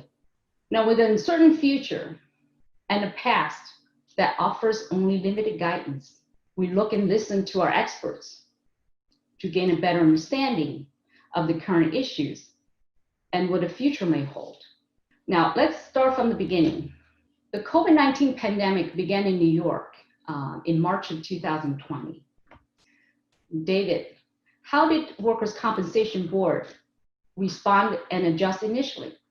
Well, thank you, Gua, and I'd just like to say thank you for inviting me to be on a panel with my fellow very distinguished panelists. Like everyone else, the board had significant logistical challenges to deal with in terms of making sure that if we needed everybody to be home, could everyone work? How would they work? How would we handle everything from the mail and printing to making sure our scanning vendor was operational? How to handle phone calls, dealings with the public, and most acutely, hearings. Could we continue holding them? Could we have a monthly board meeting, etc.? On top of that, we had to consider many legal and operational challenges to the system of compensation and coordinate both the injured worker side and the administrator and payer side. And on top of that, there was the question of COVID-19 itself as a matter of workers' comp, which I know we're going to get into today. So the main things the board did were in the form of guidance, and the major ones were in place by the end of March. For example, the continuity of hearings by remote-only attendance via our virtual hearing center, coupling this with enabling a mix of our law judges to conduct hearings from home, as well as our district offices. And remote-only hearings keeps everyone safe, but also technologically not having to operate through the district office, since no one's there, enables our judges to conduct hearings from home during this emergency. We didn't skip a beat. There have been no COVID-related delays. The way we like to think of it is that we built Noah's Ark in advance, and we've hopped onto it when COVID happened. We gave guidance on the continuity of receiving prompt medical care through the promulgation of emergency telemedicine regulations by emergency rulemaking, as well as stating an intent to dispense with the 90-day requirement for ongoing temporary disability in the event that somebody was having difficulty being able to see their doctor because of the pandemic. We provided guidance on things like extensions for IMEs, depositions, appeals, and compliance penalties. And due to the economic conditions, which we're still facing, we issued guidance on labor market attachment, i.e. that where a claimant otherwise has a present tense legal obligation to seek work, that as a matter of evidence, it doesn't make any sense to not excuse that during the emergency. And so we did. And we also stated that, we'd review conditions over time once the emergency is over. We provided relief from the original wet signature requirements for 28 board forms. Our chair sent a letter to all payers encouraging them to be as responsive as possible and as helpful as possible on claims and potential claims.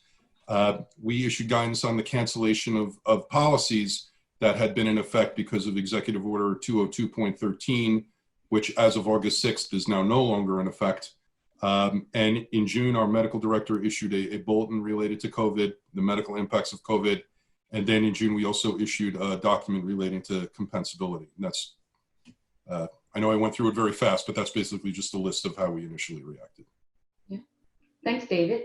It sounds like, it was a challenging time for your organization. And I'm sure for, most of the organizations in New York City particularly, is a lot to sort through starting in March. So now let's turn to compensability. There are a variety of different types of workers who have undoubtedly filed claims, ranging from those on the front lines providing healthcare and selling groceries to construction workers and office workers. Most workers will never be able to pinpoint the moment of exposure or the method of the COVID-19 exposure. What standard has the Workers' Compensation Board applied to determine which claims are compensable? David. Okay, I'll take this first, but I have to put on my OGC caveat hat for a moment. This isn't guidance. Each case stands on its own merits. And of course, our law judges are independent. There are courts. There are extremely skilled lawyers on every side of the issue, including Mr. Gray. So I'm not looking to say everything I'm saying, represents the, absolute truth on everything, but just to give a sense of how I see these cases being adjudicated, I think it coalesces to a few key points. There are three really important cases that I'm going to discuss very, very, very briefly. I'll lead with the bottom line, though. If you can show that you work in a place with known infections in that environment, you have an opportunity to make that showing. There are a couple of key cases that give us a sound basis to find such a claim compensable. There's one case that goes the other way, which is really different and I think can be distinguished.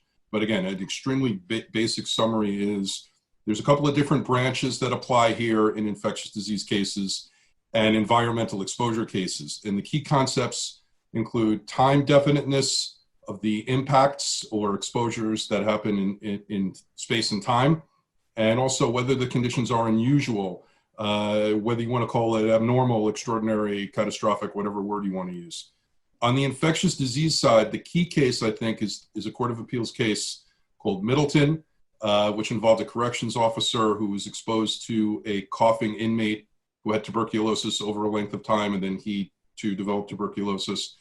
That case emphasized the time definiteness requirement, and the court said it could be met by looking at the result of exposure, not just the exact moment of exposure, which, as you said in the intro to the question, is likely not ever going to be known.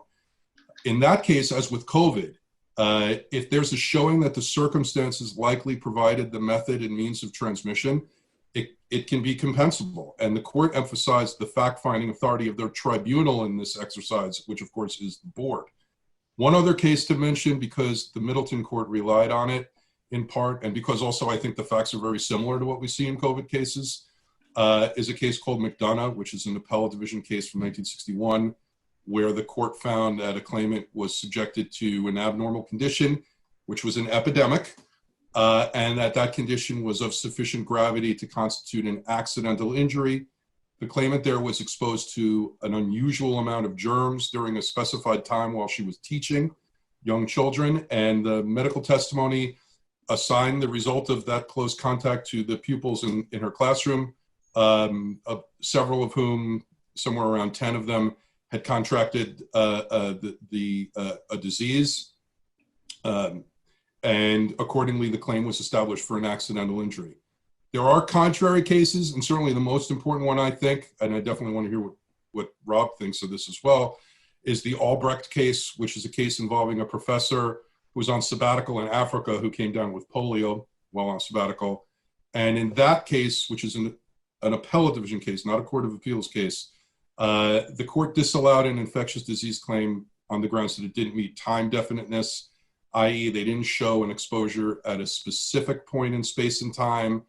And that court basically held that the Middleton case shouldn't be viewed as excusing the obligation to meet time definiteness. Or if you want to put it another way, the Albrecht court held that there can't be like a but-for causation, i.e., but for being in Africa, he wouldn't have had polio.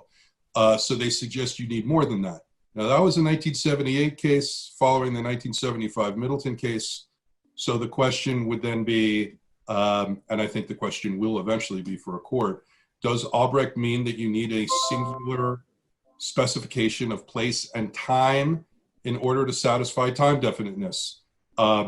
Which I don't think you can answer until talking about the other key branch of cases, which is environmental exposure. And the key case there is a Court of Appeals case from 1994 called Johannesson. Claimant there was an office worker for the city of New York, was exposed to lots of secondhand smoke, which led to very acute respiratory episodes. The court there held that environmental toxins, in this case, secondhand smoke, are work-related hazards, even though smoking, just like coughing, which was a big issue in another case, is otherwise an everyday occurrence. It's extraordinary, though, the court said, because exposure to high level of toxins are not part of the ordinary job performance of the person, in this case, the office worker, and where they're dangerous and unavoidable, which they were there in that environment, and which they are in COVID cases, they're compensable. This is an accident case, not an occupational disease case, because there was no distinctive feature of her employment in that case, but there was an extraordinary environmental condition. And when you have that, be it secondhand smoke or a highly prevalent danger like COVID-19, it could be compensable. So my very rough reading of this line of cases supports the idea that of prevalence being important, i.e. you evaluate the evidence of the nature and the extent of the work activities, which must include significant contact with the public or coworkers in an area where COVID is prevalent. And public-facing workers, certainly workers in a highly prevalent COVID environment, like the ones you listed, are workers who can show exposure was at such a level of elevated risk that it constitutes an extraordinary event, even though, again, like you said, and like is true, they're never going to be able to point to how exactly they got it. And I'll just point out, I don't think this means there are no defenses regarding community spread.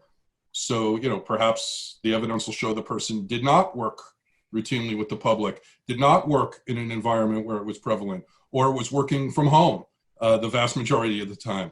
But I do think that Middleton and Johannesson provide the legal framework, and that's the framework from which the board will be operating and reviewing the cases.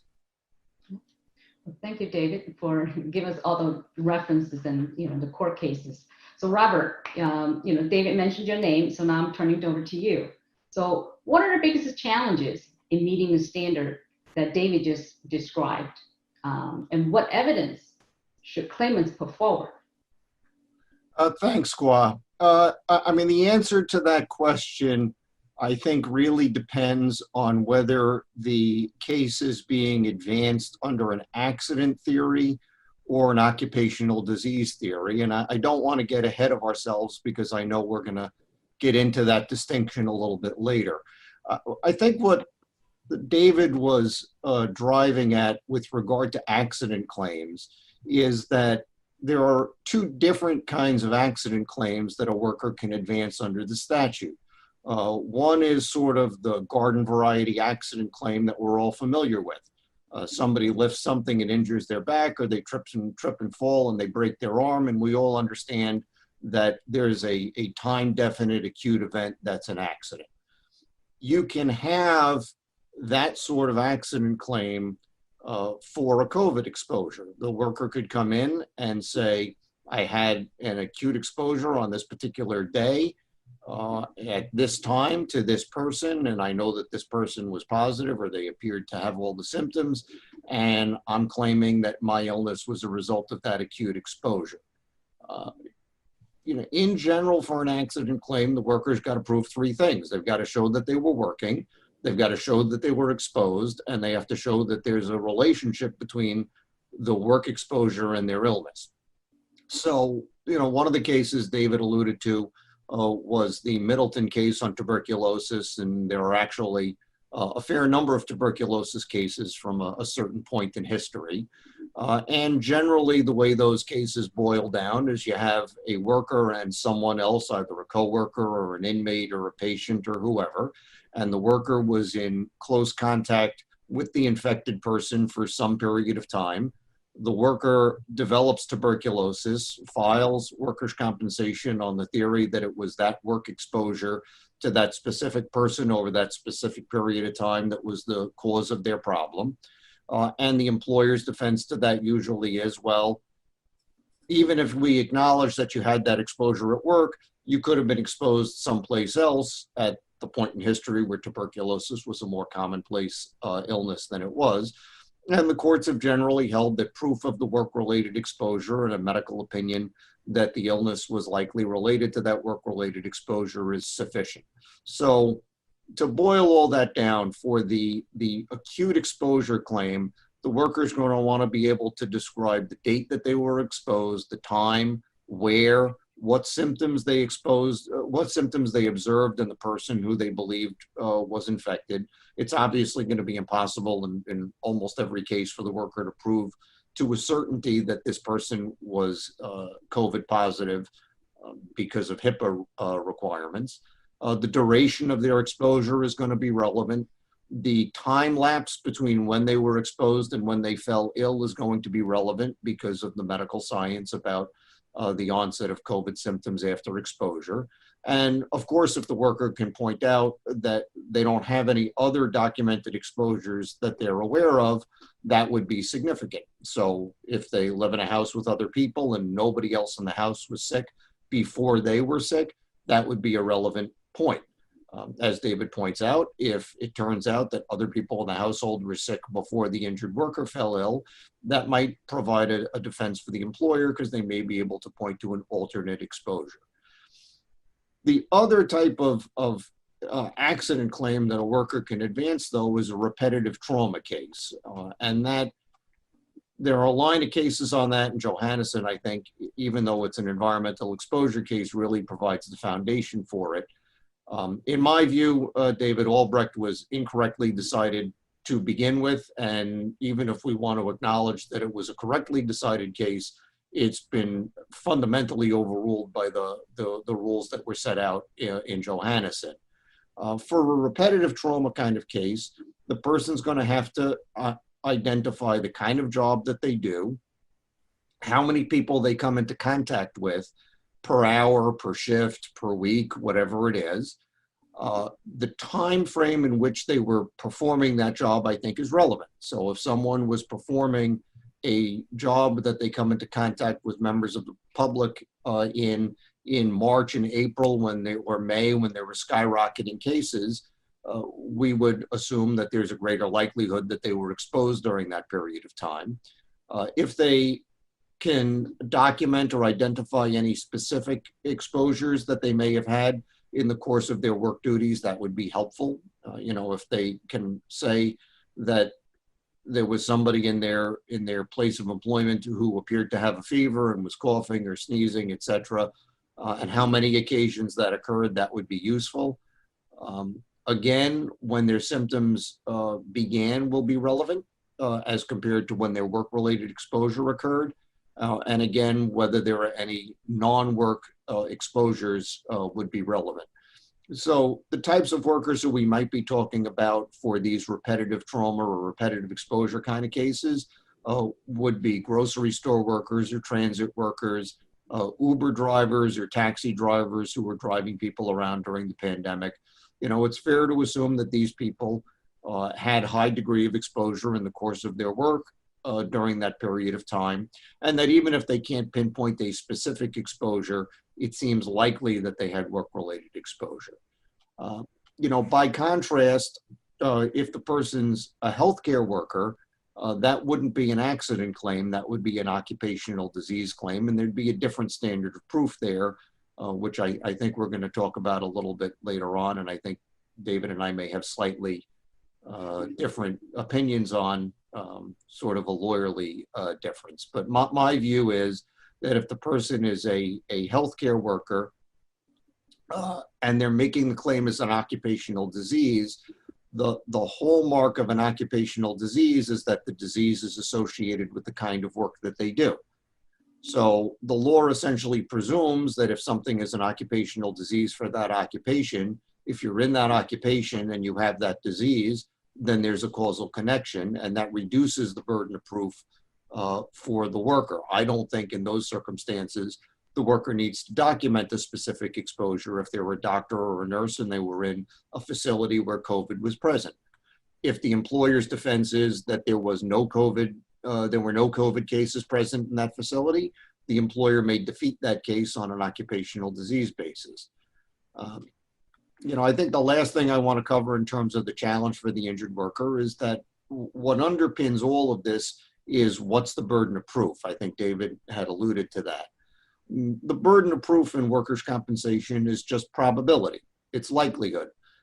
And that likelihood standard applies to each element. The worker just has to show that they were likely exposed at work, or that they probably had an increased incidence at work, and they have to show that their illness was likely related to that exposure or probably related to that exposure. The worker's not obligated to eliminate all other potential causes. So community spread may exist, but the fact that there's community spread doesn't mean that the person didn't get it at work, although I hate to use a double negative. Okay, thanks, Robert, for the extended explanation here. And we're going to get into the distinction between occupational disease and accidents just a little later. So to wrap this part of discussion, David, back to you. If a carrier controverts a claim, how does this play out? So the rules specify that when a case is controverted, it goes to a pre-hearing conference. We have a expedited trial process in place to try to wrap up controverted cases as quickly as possible, hopefully within 90 days. So we have a pre-hearing conference. At that pre-hearing conference, there needs to be some medical. The reg says a medical report referencing an injury. Doesn't say anything about causal relationship being an element. It just needs to be a medical report referencing an injury. That could be a positive test result or a diagnosis or something else. But we just need something, some medical in order to get to that point. As I said, we don't need causal relationship. It's great if you have it, but we don't need that opinion when you're at the pre-hearing conference.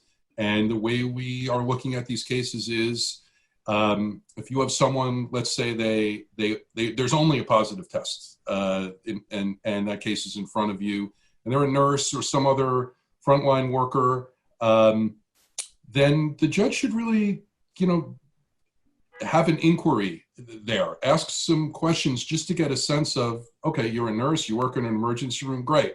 I have that, I have the positive test. That's all I need. That triggers us going to the expedited trial. That triggers the carrier then having the opportunity to get their IME if they want.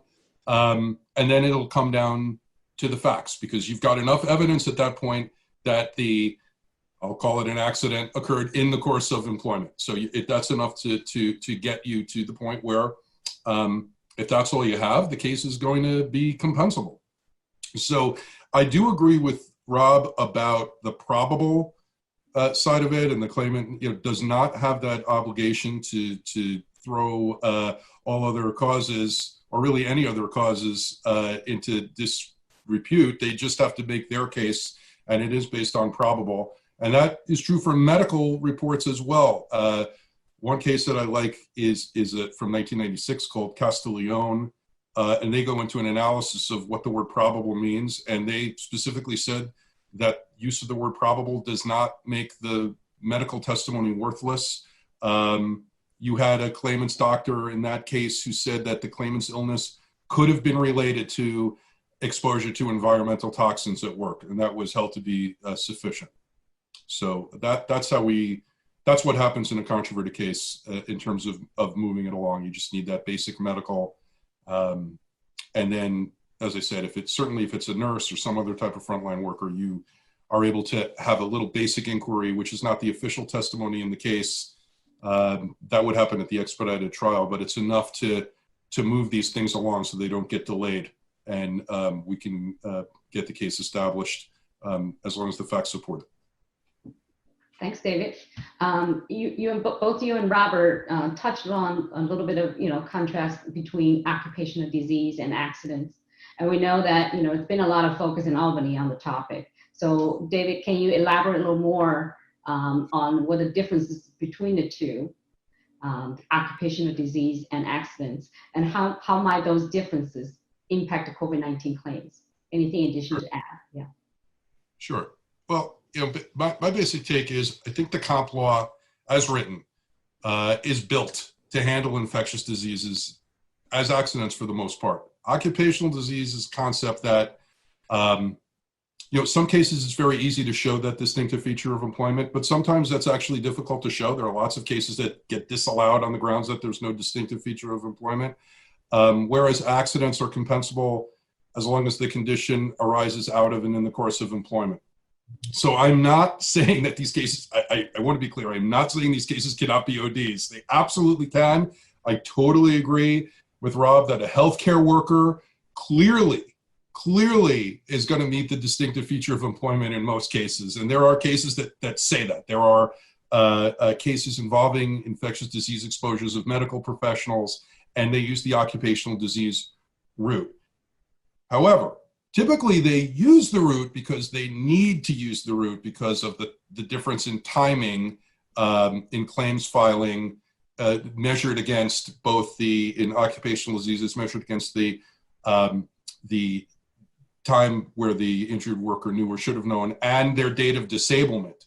So the 2-year savings clause helps in occupational disease cases because you're measuring it from that date of disablement, which can be after the moment of exposure or likely time of exposure. So it could be diagnosis, it could be first lost time. But I think we're going to see many, I don't want to say most because I don't know, many cases being brought within the 2-year framework for the statute of limitations on the accident. So I don't think the time saving is going to be needed in most cases. And it's also worth pointing out, if a case is established as an occupational disease, that doesn't give a claimant extra benefits. And there are cases where it's actually more advantageous to have it as an accident because all of the medical from the date of accident is covered, whereas in occupational disease, it's compensable from the date of disablement. But there are going to be claims that are filed as occupational diseases from COVID and are established as occupational diseases. And I'm sure that in some cases it's going to be necessary to do that. So my main point of view is that I think the accident standard is not going to be onerous to meet for most of the COVID claimants that we're talking about. So I don't know if Rob and I have a severe disagreement on this, because I agree with the basic point that there are plenty of people that can meet the OD standard because they have a distinctive feature. So Robert, do you have anything to add? Yeah, I think that most of the differences of opinion that David and I have on this are fairly subtle. There's a different burden of proof for the worker in an occupational disease case than in an accident case. And there are more generous time limitations, as David pointed out. I would tend to disagree philosophically that a worker files a claim as an occupational disease instead of an accident in order to obtain the benefit of the more generous time limitations. To me, the case is what it is, depending on what the nature of the condition is and the cause of the condition is and the worker's occupation. It's properly either an occupational disease or an accident as the law defines these things. But sometimes a claim could be made either way. That's true. I do think that it would be beneficial to workers if the legislature were to address the occupational disease issue for COVID. There is a list in the statute of diseases that the legislature has presumptively determined are occupational diseases for certain occupations. So where that finding has been made by the legislature, the worker starts with the assumption that if they're in that occupation and they have that condition, they win, that there's causal relationship. And in addition to the list of occupations and diseases that are in the statute, the cases over the decades have established many other conditions as occupational diseases. For instance, carpal tunnel syndrome or repetitive strain injuries are not in the statute as an occupational disease, but there are legion decisions from the board and the courts holding the carpal tunnel syndrome or repetitive strain injury as an occupational disease if you're in an occupation that involves repetitive hand use. So really the key point is, if you have an occupational disease claim, all you need to show is that you're in that occupation and that you have that condition, and you have a huge advantage in proving the causal relationship leg of the case, which is where I think a lot of the defense is going to come from here. In our practice at the moment, of the cases where the carrier has responded to a COVID claim, right now 4 out of 5 of them are being controverted. And only 1 out of 5 of them are being voluntarily accepted by the employer or the carrier. I suspect that by the time we get to the end of the road and the board decides these cases, 9 out of 10 or greater are going to wind up being established. But in the meantime, the worker has delay. They're not being paid compensation. They have uncertainty about who's going to pay their medical bills. And this has a significant impact on the worker and their families from an economic perspective. And if the legislature were to address it, then that might grease the wheels here, reduce the number of controversies, and expedite the delivery of benefits, and frankly also benefit the board because it wouldn't have to be adjudicating controversies that wouldn't be filed. I completely agree with David that COVID is going to be an occupational disease for healthcare workers. There really can't be very much debate that the occupation of being a healthcare worker carries with it, as an intrinsic part of the job, exposure to communicable disease and infectious illness. So if you're a healthcare worker and you work in a facility where there's a communicable disease or an infectious illness and you get that, it seems to me to be quite clear that that's an occupational disease. The last point that I would make is that something that I think often gets forgotten these days is the workers' comp law was socioeconomic legislation at the outset. That there was a value judgment here that people who work are going to get injured, they're going to fall ill, there are going to be costs associated with that, and the policy decision that was made is that those costs should be placed on the employer. And the employer then has the ability to buy insurance, so they have a predictable cost, and they can pass that cost on to the customers in the price of the goods and services so that we mutualize the cost of workplace injury and illness.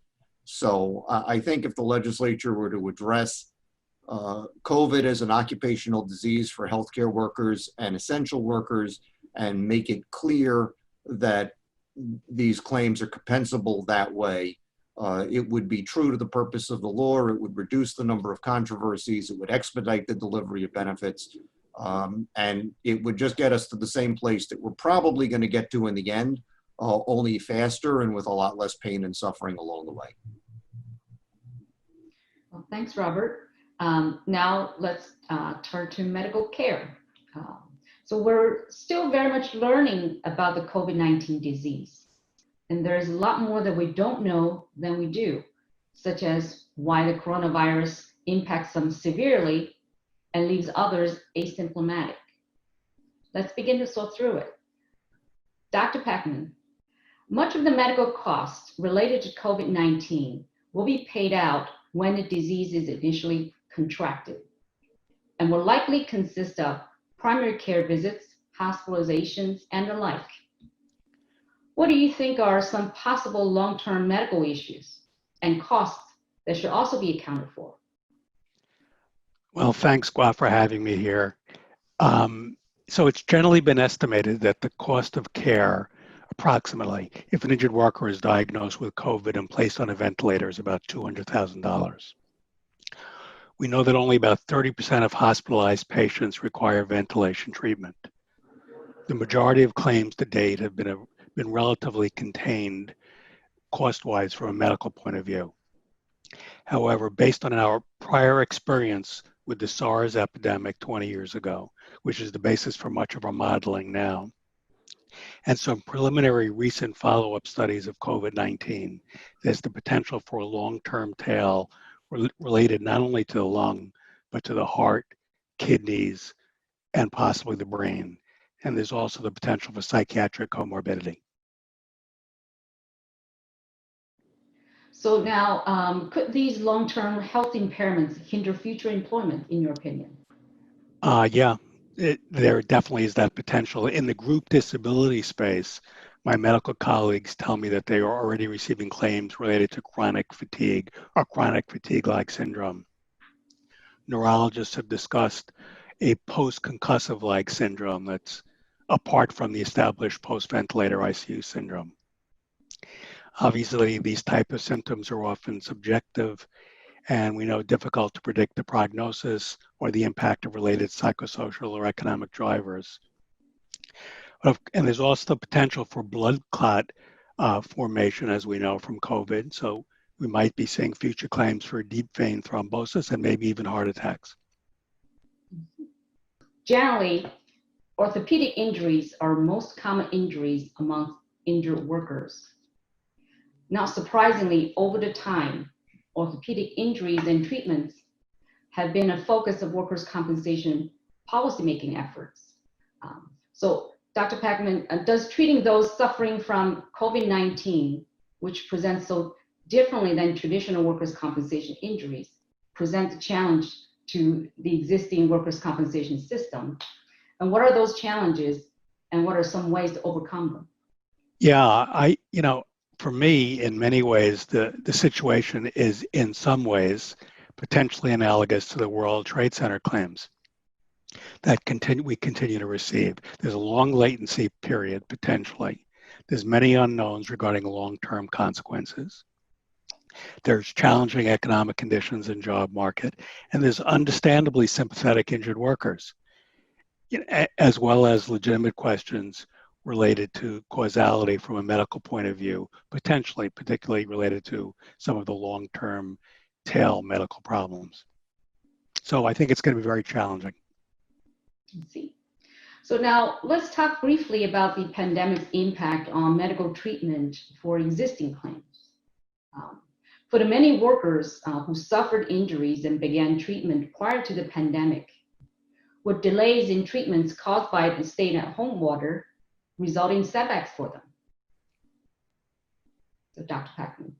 Yeah, so most of the surgeries that we encounter in workers' comp are orthopedic in nature, generally related to the shoulder and the knee. In most instances, apart from situations that involve a fracture or an infection, these are not emergent decisions. So they were delayed with treatment with tele-everything. So obviously there was an impact on indemnity, but to the extent that treatment delayed is treatment denied, some argue that delayed surgical care might result ultimately in potentially worse outcomes. But we really won't know until the backlog is worked through to a much greater extent. We might also have a quasi-experiment related to the potential for prolonged conservative treatment in some instances compared to surgery, such as the case of meniscectomies, and the potential for a lower rate of surgeries to follow, such as knee replacements that are presumed to be related to the meniscectomy, for example. Well, thanks, Dr. Packman. Sure. Now let's change gear for a few minutes and to talk about data and claim experience. So Ben, preliminary data obtained by the rating board indicates that there has been a significant decrease in the number of workers' compensation claims filed. There are likely a variety of reasons for this change, such as an increase in unemployment, Governor Cuomo's stay-at-home order, working from home, and safety protocols. Now, a decrease in the number of claims filed could impact the future loss cost filings. How do rating bureaus deal with changes in claim activity and possibly frequency precipitated by the pandemic? I know this is a complex question. Ben, can you unpack it for us? Sure, Gua. First, I think it's important to understand the relationship between claims filed and the frequency that is utilized in the derivation of loss costs. Frequency measures the relationship between claim count and premium, whereas claims filed reflects the raw claim count irrespective of premium. When we see that claims filed are dropping, the first question we ask is whether the payroll and the associated workers' compensation premium are also dropping to the same degree. If the number of claims filed and the premium are all decreasing at the same rate, then the frequency, meaning the number of claims filed per $1 million of premium, will remain stable. And while we know that there has been a decrease in claim activity, we also know that there will be a decrease in premium due to a variety of changes in the workplace, including the transition to a work-from-home environment, which carries relatively low loss costs. The big question here is whether payroll and the premiums decreased at the same level as claim activity. If the decrease in claim activity does not decrease at the same rate in premium, then the 2020 frequency may be very different from where it has historically been. And because 2020 has been so unique, 2020 claim frequency may not necessarily be indicative of what will happen in 2021 and 2022. This brings me to my next point. It is important to understand the purpose of our loss cost filings to drive loss costs that are appropriate for future experience, to ensure that the loss costs are sufficient for losses incurred under future policies. When deriving loss costs for these future years, rating bureaus traditionally utilize historical data and economic assumptions together with actuarial methodologies to generate a prediction of future experience. The big question here is whether the 2020 experience will be predictive of what will happen in 2021 and 2022, and how quickly the economy will recover from this recession. If we think that the current economic conditions, including the shift to a work from home environment, will continue for the foreseeable future into 2021 and 2022, then it may be permissible to allow the changes in frequency observed in 2020 to flow through the model. On the other hand, if we think that the pandemic will be resolved in the near term and that the risk of injury will return to pre-pandemic levels, it may be appropriate to factor that one in as well. Thanks, Ben. All indications point toward a very different claim experience in 2020. Dr. Packman, many workplaces now have transitioned to remote operations, and a significant number of people are now working out of their homes. What types of injuries and claims do you think we will see as a result? Yeah, so we know that approximately 1/3 of workers' comp injuries, as estimated by OSHA, have ergonomic dimensions.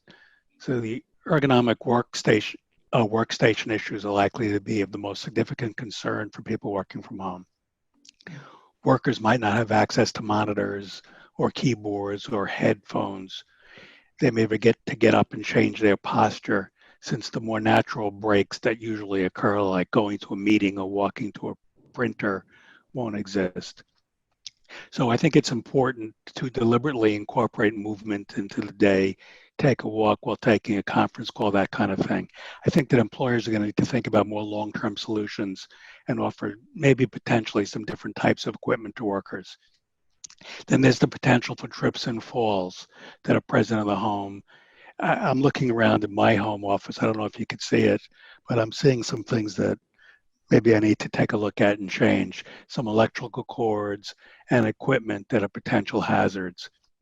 I think people also need to set boundaries on work time and home time, set up a routine, shut down the computer, set relaxation and decompression time with exercise and that kind of thing as well.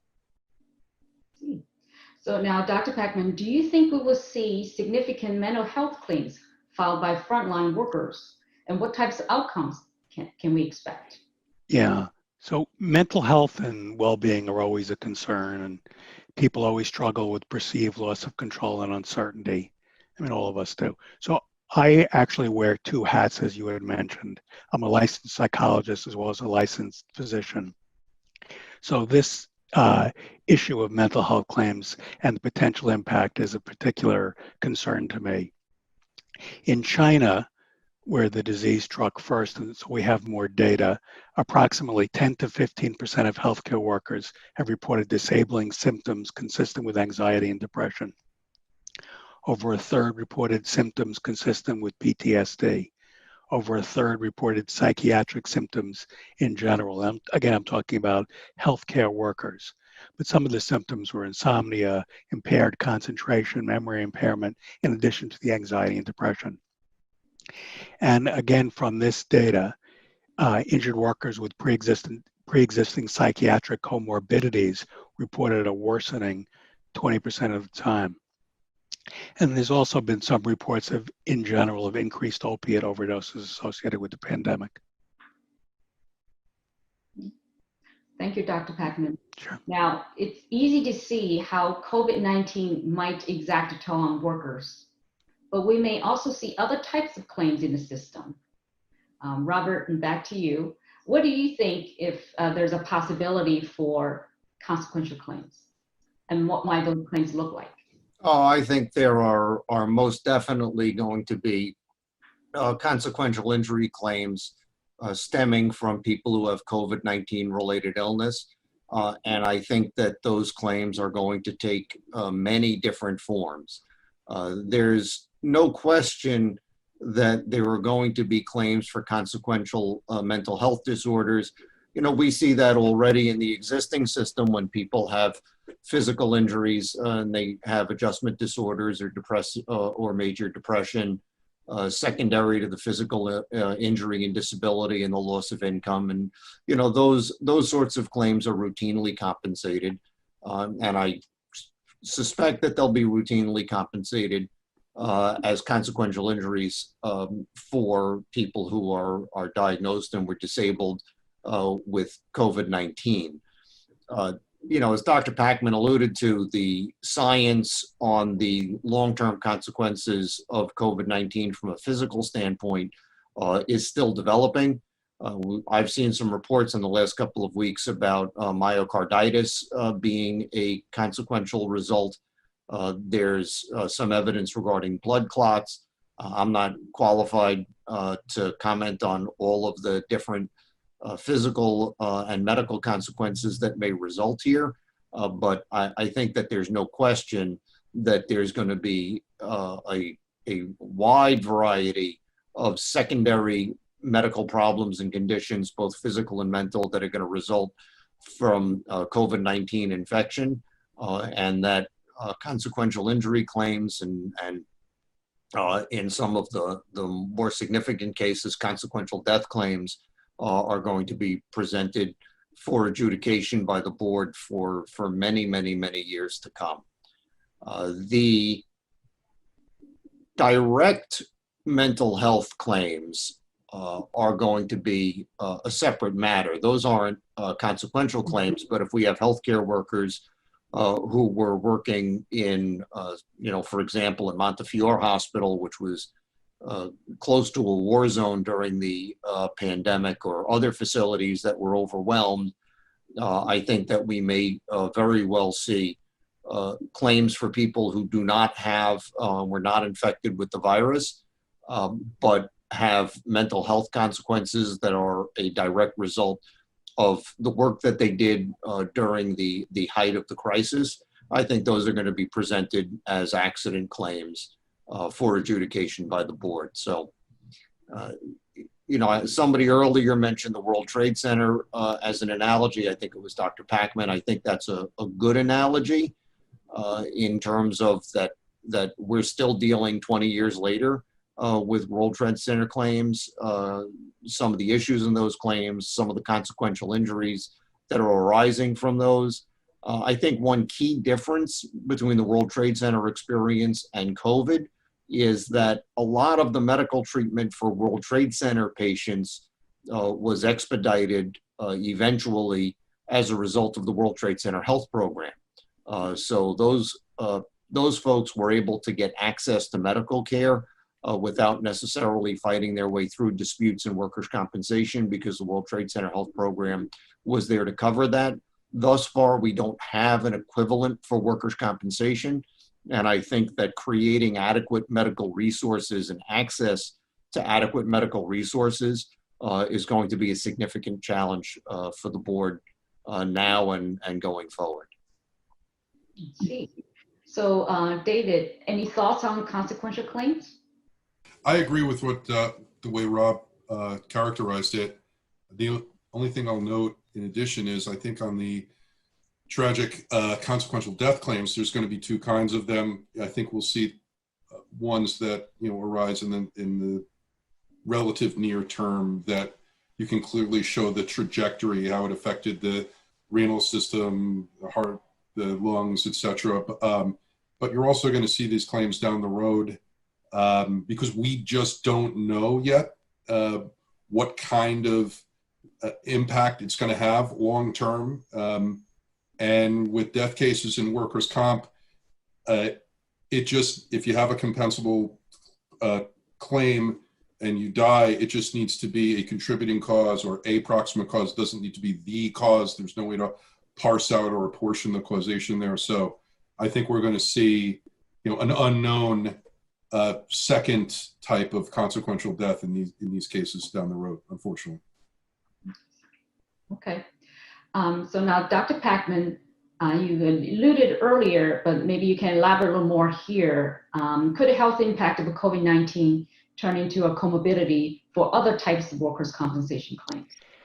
I think, the potential exists, and as Rob and others have mentioned, the data is still developing, but we do know, or is believed, that COVID-19 at least has the potential to suppress the immune system.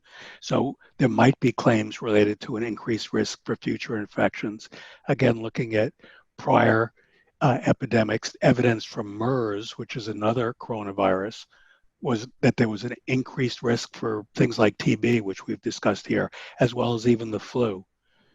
So it's just very difficult right now to, with confidence, predict how that's going to play out. Losses incurred due to pandemics were not contemplated in previous loss cost filings, but they're here nonetheless. Ben, how should the workers' compensation system account for losses that resulted from the pandemic? What are the options, and what are the advantages and disadvantages of the different approaches? Again, I want to emphasize that rate making is prospective in nature. In other words, when we file loss costs, we're trying to predict what losses will be in the future effective period. We do not and cannot attempt to recoup losses from past policy periods. So the appropriate question to ask is whether we can expect COVID-19 losses to be likely in the future filing period. How likely it is for these losses to recur during the prospective filing period will hinge on a variety of factors, such as how soon the vaccine becomes available, are therapeutic treatments available to help people recover from the COVID-19 disease, as well as whether the public engages in safety measures that decrease virus transmission, such as mask wearing and social distancing. One option available to rating organizations is to exclude all COVID-19 claims from the experience. Doing so requires the assumption that COVID-19 is a one-time event unlikely to recur in the future policy periods. The advantage of this approach is that loss costs will be more stable, especially in occupational classifications that are more susceptible to pandemic-related injuries, such as the healthcare industry. The disadvantage of this approach is that if COVID-19 losses do appear in the future filing period, they are not being appropriately covered by the premiums charged. Now, policymakers can consider establishing a separate mechanism to address the risk of pandemic losses. Such a mechanism may include a separate charge on all policies or a subset of policies, similar to the terrorism charge. Policymakers can also call for the establishment of a pool or fund, or the creation of some sort of cost-sharing mechanism between carriers and governments. We look to the policymakers in the state of New York to determine the best way forward for our marketplace. Thanks, Ben. Now, states have reopened in varying degrees. Commuting to work and operating work environments are now inundated with safety protocols and procedures. It's not difficult to see how changes in the workplace could impact workers' compensation. Now let's talk about the changing workplace. Howard, when employers open up the workplace during this pandemic, what will be the obligations placed on them from an OSHA standpoint? Hi, good morning, Gua. Thanks. The United States Occupational Safety and Health Administration has not promulgated any emergency temporary standards, which are effectively temporary laws that would have set forth requirements for what employers must do to create and maintain a safe workplace with respect to COVID-19. Rather, OSHA has relied on the General Duties Clause, which requires employers to provide a workplace that is free from recognized hazards, and OSHA has issued non-binding guidance, including guidance on returning to work. Now, one of the odd aspects of this is that OSHA has made a variety of non-binding recommendations.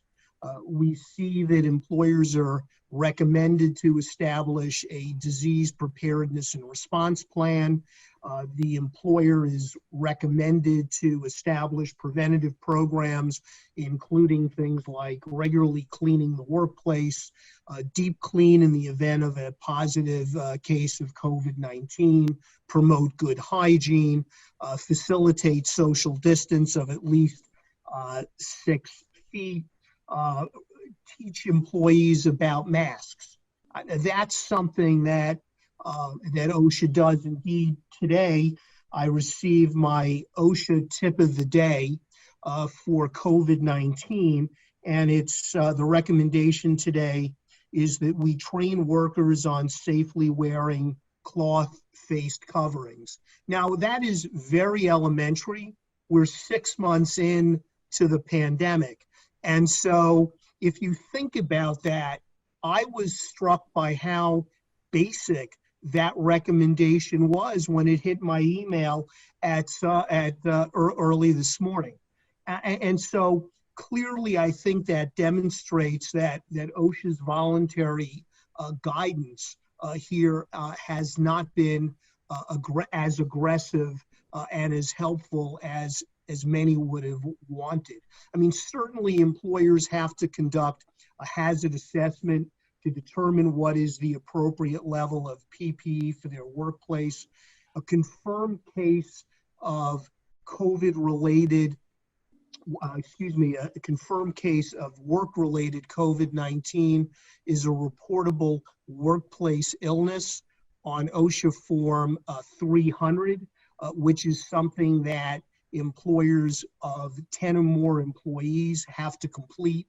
So if an employee contracts COVID-19, the employer at a minimum has to do a reasonable good faith investigation to determine work-relatedness. For example, speaking to the employee and asking that individual where he or she thought they contracted the virus, talking to that person about their activities both inside and outside of work. And quite frankly, that is an uncomfortable conversation because you're going to talk to employees about, gee, did you go to any parties where people weren't socially distancing, where people weren't wearing masks?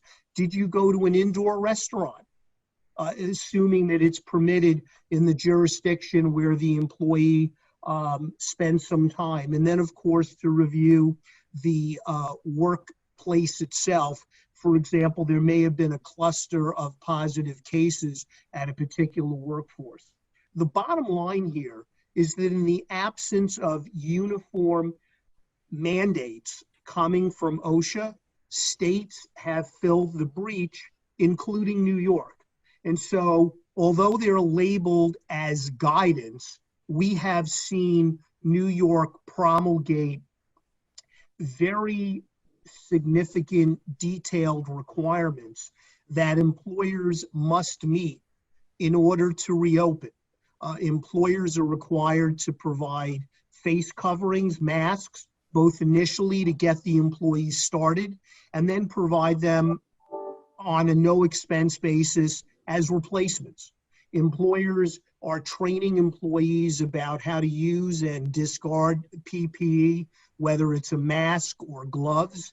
Employers in New York are required generally to limit occupancy to 50%. And that includes both the employees themselves as well as guests and visitors, including customers. To establish markings on the floor to facilitate social distancing. In hallways, they're pretty narrow, certainly in New York City, so it's difficult to have the 6 feet. So it's encouraged that employers have one way, perhaps going clockwise all the time, so as to ensure that people are having that space between them. And then there's the daily health certification. At a minimum, employees and guests have to self-certify and answer 3 questions every day. that they knowingly haven't been in close and proximate contact with someone in the last 14 days who's either tested positive or exhibited symptoms, that they themselves haven't tested positive in the last 14 days or exhibited symptoms. And then there are requirements for reporting to the state and local departments of health so as to ensure contact tracing. So what I'm suggesting here is that while OSHA does have certain application, because OSHA has not promulgated ETSs, these temporary standards, the states, including New York, and particularly New York, have certainly filled that breach. Thanks, Howard. David, how do these obligations, including the ones that Howard added from a state aspect, and perhaps failing to live up to them, impact the workers' compensation claims? I think there's a couple of different sides to that. On the one hand, you take the claimant as you find them. The existence of these obligations is irrelevant really as to whether something is work-related, and comp is no fault. On the other hand, though, if you have an employer that's not taking safety precautions, not disinfecting, not creating the conditions for distancing, not having a mask requirement, these are facts, and this could go to the issue of prevalence and could affect compensability if the claimant's able to show that they're in that kind of a workplace. But I think, the fact that an employer is going to argue that they are compliant with these obligations, doesn't have an impact per se on making the case less compensable. But again, I think it's certainly a fact as to what kind of work environment the employee works in. Thanks, David. Now, Dr. Packman, do you think the PPE or personal protective equipment should be required in the workplace? Well, I think first that it's important not to conflate laboratory models of aerosol generation that we've all seen with transmission. But that said, using face coverings of the nose and mouth definitely help to spread the spread of the respiratory droplets.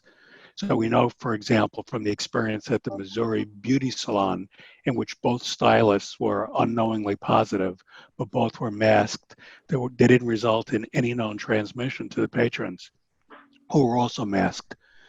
But in order to reduce transmission and keep the workplace safe, I think we're going to need to really be looking at several actions, not just one, as people have alluded to. Revising the jobs, the number of people in the office, maybe staggered shifts, maybe alternating weeks, physical distancing barriers, shields, limiting meeting attendance, improving disinfection, looking at better air exchange, HVAC systems, etc. We know that in general, with these kinds of things, engineering measures are generally better than administrative measures. We've spoken about wearing masks, but I've seen several instances of mask fatigue where people start wearing masks at work and then just stop. We've also heard from some construction workers that there's concern about their protective eyewear fogging when they're wearing masks. There's concern about contained spaces such as elevators and common gathering areas. So, some people need to kind of take a look. It's all about risk mitigation. And if some injured workers are just going to be, some workers that is, are going to be more comfortable with social distancing and masking. So it's reasonable to ask, is it necessary to return to work? What's the advantages if someone can work from home? Daily temperature checks are going to be really only of limited value. 40% of infected people are asymptomatic. It's been likened to kind of catching tennis balls with a soccer net. The best solution would be rapid daily testing, even with pooled samples, but we're not there yet. Also, some people have discussed using reusable N95 masks. That would also help, but it's just not widely available. Plus or minus the ability to decontaminate the masks. So the bottom line is, the answer to your question, yes, masks will definitely help, but it's certainly not going to be enough. See? Thanks, Dr. Packman. Howard, the challenges of reopening may lead to claims and lawsuits against employers related to PPE or other health and safety measures. Does exclusivity of workers' compensation as a sole remedy available to employees bar these lawsuits?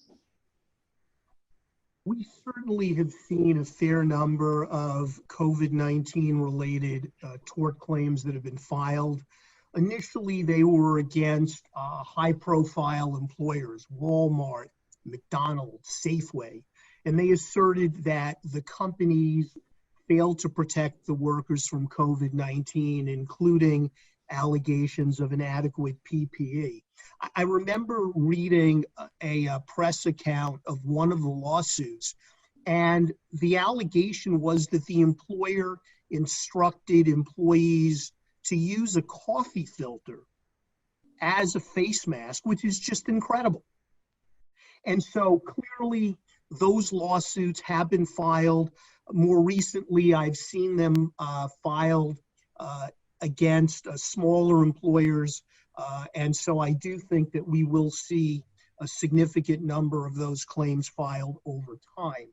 Now, if based on the criteria that David and Robert discussed earlier, that there is a compensable COVID-19 accidental injury or occupational disease, then under traditional workers' compensation law principles, workers' compensation will be the exclusive remedy and bar tort claims by the employee or the employee's representative, including family members, unless one of the long-standing, well-recognized exceptions apply. The two that come to mind as potential exceptions are the intentional tort exception, and that speaks to intentional or deliberate act by the employer or someone acting on the employer's behalf. So mere knowledge or appreciation of the risk isn't sufficient. You would need to show, I believe, that the employer intended to infect the employees in order to fall within that exception. And if that's the case, then that is going to be difficult to demonstrate. I believe that contribution and indemnity to a third party is a much more likely exception. And that's where the employer may be liable for contribution or indemnity to a third party, such as a landlord who, as Dr. Packman mentioned, ought to have increased airflow or limit the number of tenants and guests who can get in the elevator to 4, so that you didn't have that congestion in the elevator to try to stop community spread. So if the landlord didn't do that, and the landlord is sued by someone who contracts COVID-19, and then the landlord brings a third-party claim for contribution or indemnity against the employer for grave injuries, such as death or permanent loss of use or a body part, I believe that that's a possible way around exclusivity, and that may well apply. Now, please keep in mind that even if you do have exclusivity, it's not going to bar discrimination claims. For example, under the Americans with Disabilities Act and the New York State and City human rights laws, for example, employers have a duty to accommodate individuals who have disabilities, so underlying medical conditions. And those individuals may be entitled to a work from home accommodation. And if an employer failed to do so, that would be a basis for bringing a claim against the employer, and that would not be barred by the workers' comp exclusive remedy doctrine. Nor would retaliation claims under OSHA or under the National Labor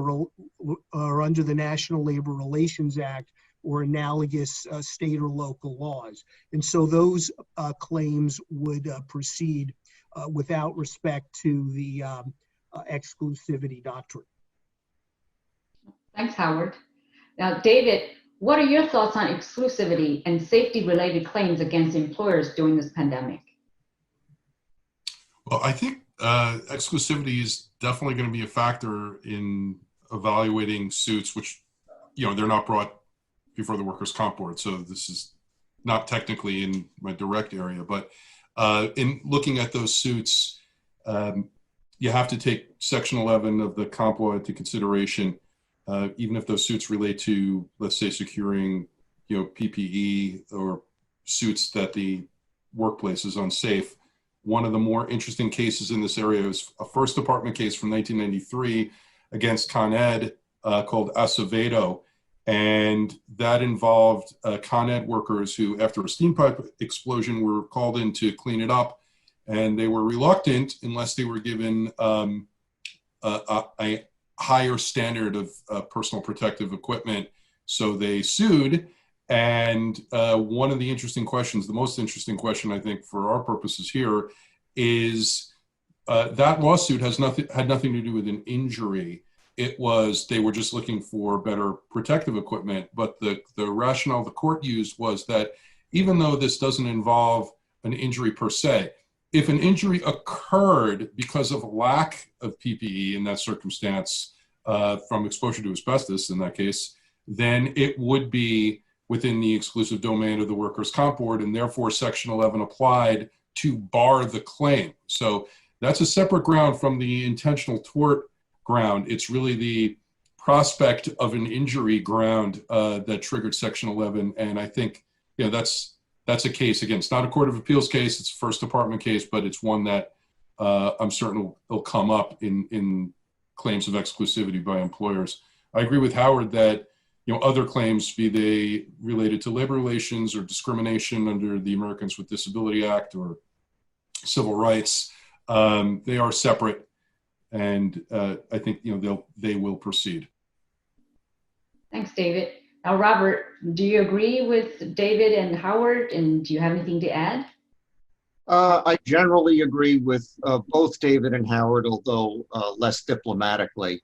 I think the Acevedo case, when you boil it down, is really saying that there's no private right of action to go do OSHA's job for it and create workplace safety regulations.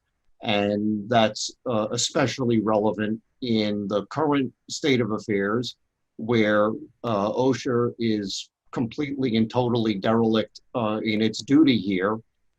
In the face of a pandemic that's clearly creating a workplace hazard to millions of workers, OSHA's done exactly nothing.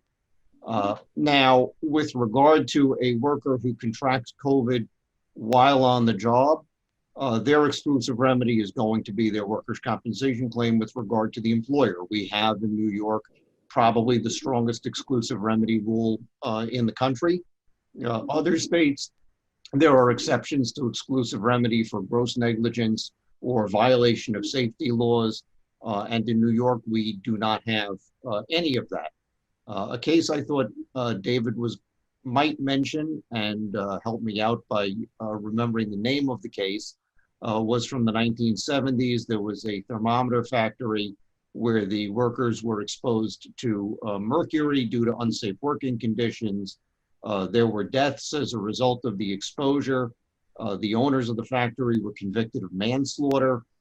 There was a direct action brought against the employer on the not outlandish theory that if the employer was guilty of criminal manslaughter, then they should be also responsible in tort. And the outcome of that case was that because intent is not an element of manslaughter, the direct action against the employer was dismissed. Howard makes an excellent point that there may be cases where the worker can sue a third party and the third party may implead the employer. However, I think that the number of those cases that involve grave injury is likely to be fairly insignificant. There'll probably be a very, very small number of grave injury cases where there's impleader that reaches the workers' comp policy under 1B. I think to the extent there are third-party actions that result in impleaders of employers, there will probably be contractual indemnification provisions that come into play. One of the examples that was thrown out was a lease with a landlord. Most leases contain indemnification provisions. where the employer is being implemented under a contractual indemnification provision, that is not going to run to the workers' comp carrier. That'll run to the general liability carrier and would in fact be a benefit to the workers' comp carrier because then they'll have lien recovery and credit. So I'm not sure that there's going to be, I agree with David and Howard that there probably will be a lot of claims for personal injury against employers, either directly or indirectly. I suspect that when you sift through all of those claims to the ultimate conclusion, very few of them will result in recoveries. And to the extent that there are recoveries, enough of those are going to fall under contractual indemnification that the employer, the workers' comp carrier gets lien reimbursement for, that it'll probably be a net wash from a workers' comp standpoint. Thanks, Robert. Now, Howard, what can employers say to staff who voice safety concerns returning to work? Can employers force the employees who have shown that they can work remotely returning to the work site? Does the calculus change if a particular employee has an underlying health condition, is older, say age 65, or is pregnant? There's a lot there, so let me take it step by step. In terms of what you say, let's start with what you shouldn't do. You should not discipline or discharge someone who questions health and safety protocols or makes the safety-related complaint. Under OSHA, the Occupational Safety and Health Act, employees lawfully may refuse to perform work if they have a reasonable good faith belief that they'll be exposed to imminent risk of death or serious injury. Now, that is a very, very high standard. So that typically doesn't come into play. But OSHA also prohibits retaliation against employees who make complaints about safety. The National Labor Relations Act protects all employees, whether or not they're members of a union, so that they have the right to engage in what are technically called protected concerted activities, what I would describe as the right to discuss or act together about issues of workplace concern, and that includes safety issues. And so if an employer or a supervisor were to discipline or terminate a staff member who questions health and safety protocols or makes a health and safety complaint, the employer is likely going to violate the National Labor Relations Act, OSHA, and analogous state or local laws. What an employer should do is take the concern seriously and have a dialogue. So an employer may say, look, we opened up and we're in compliance with all of the state's mandates. And we brought in an expert who assessed our workplace, and here's what we've done. And spend the time to explain to the employee that we've cut occupancy by 50%. We now, as I believe Dr. Packman earlier had mentioned, have an A and a B team.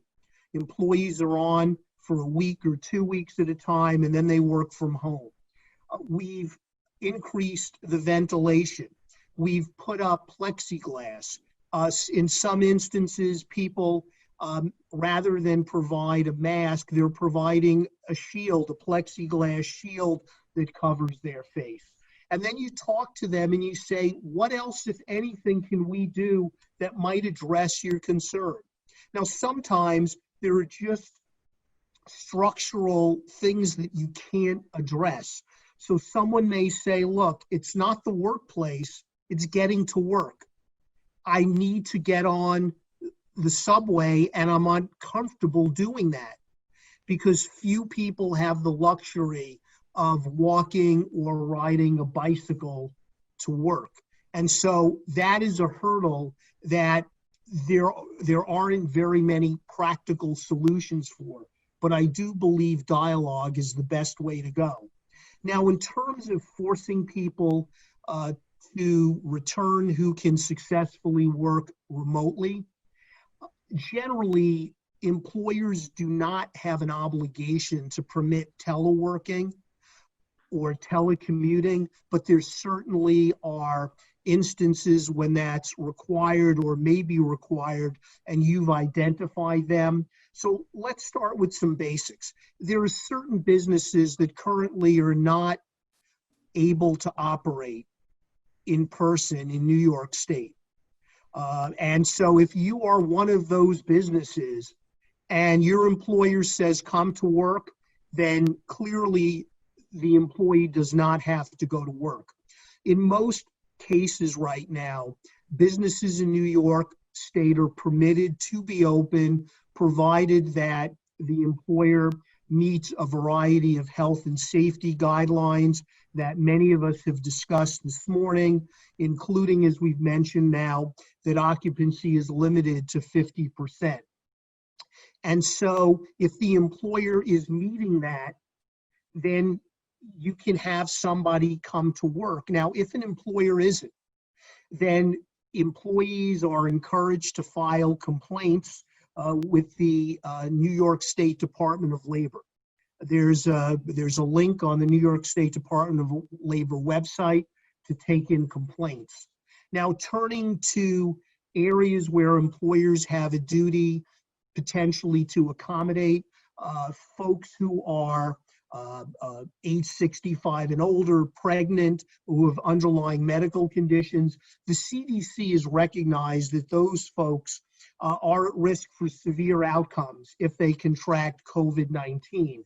And under the Americans with Disabilities Act and analogous provisions under the New York State and city human rights laws, employers are required to provide reasonable accommodations that enable employees to perform the essential functions of their job unless the employer can demonstrate undue hardship, that is, significant difficulty or expense. And working remote is a potential accommodation. Now, I will tell you that for years, the EEOC identified remote work as a potential accommodation. And the EEOC, the Equal Employment Opportunity Commission, in federal court litigation, had mixed results in enforcing that in effect as a remedy. I will tell you that if I look in my crystal ball, I believe that the EEOC will have much greater success. Us, including courts and judges, have successfully worked remotely for the past 6 months. So I do believe that that will be something that is greeted with a greater reception, a much more favorable reception on a going forward basis. So look, if someone can do the lion's share of his or her job and the person has an underlying health condition, then as an accommodation, the employer is going to have that person, be required to have that person to continue to work remotely. Now, interestingly, under federal law and under the city human rights law, if an employee does not have a disability and underlying medical condition, but someone with whom the employee lives, such as an elderly parent does, have an underlying medical condition, there is no obligation for the employer to accommodate that employee and to permit him or her to continue to work from home. However, New York State seemingly provides a greater protection. Employees, again, on the New York State Department of Labor website are invited to bring a complaint, to file a complaint, if a family member is part of a vulnerable population, and that includes family members with underlying health conditions. And although it's not specified, I believe the source of this are executive orders that the governor has signed. One was Matilda's Law, named after the governor's mother, that provided certain precautionary steps that elderly people who are part of vulnerable populations should take, and Executive Order 202.8, which basically required that employers that were non-essential permit telecommuting to the greatest extent possible. And those have been effectively modified to permit working on site at 50%. But that certainly would seem to be the basis for those New York State Department of Labor complaints.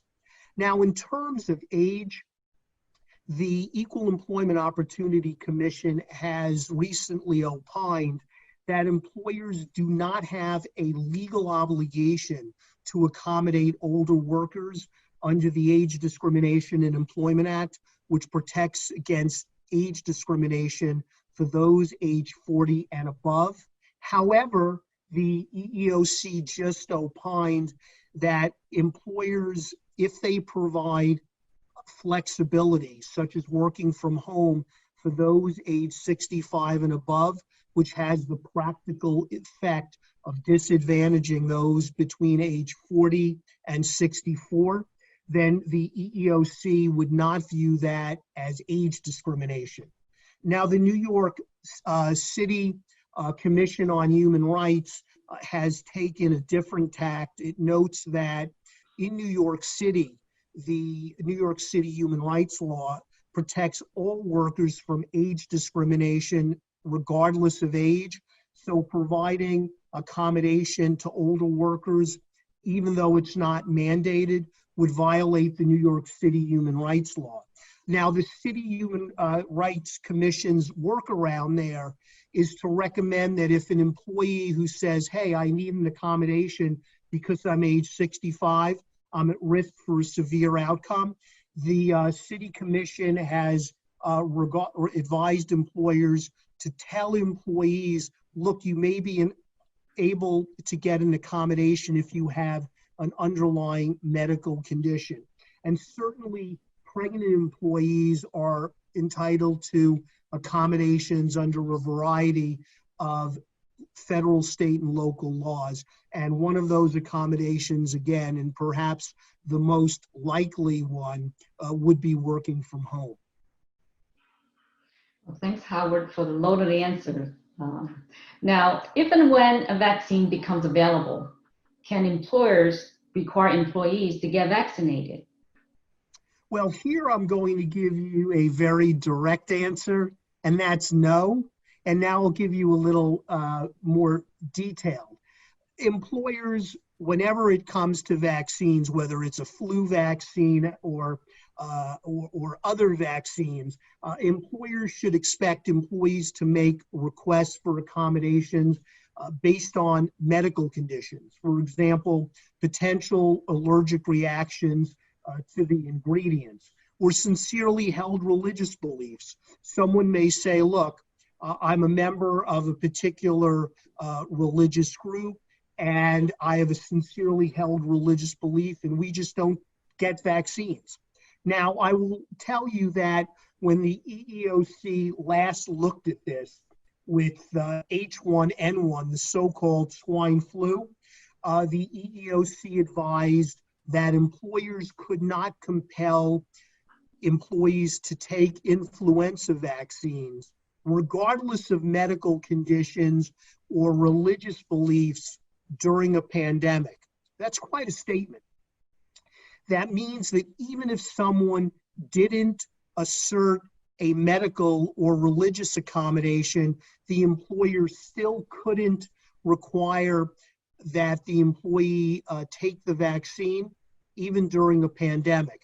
Now here, we're speculating, because right now there is no vaccine that's been approved, and it's possible that there will be one in the next 6 months. There's certainly been press accounts that suggest that.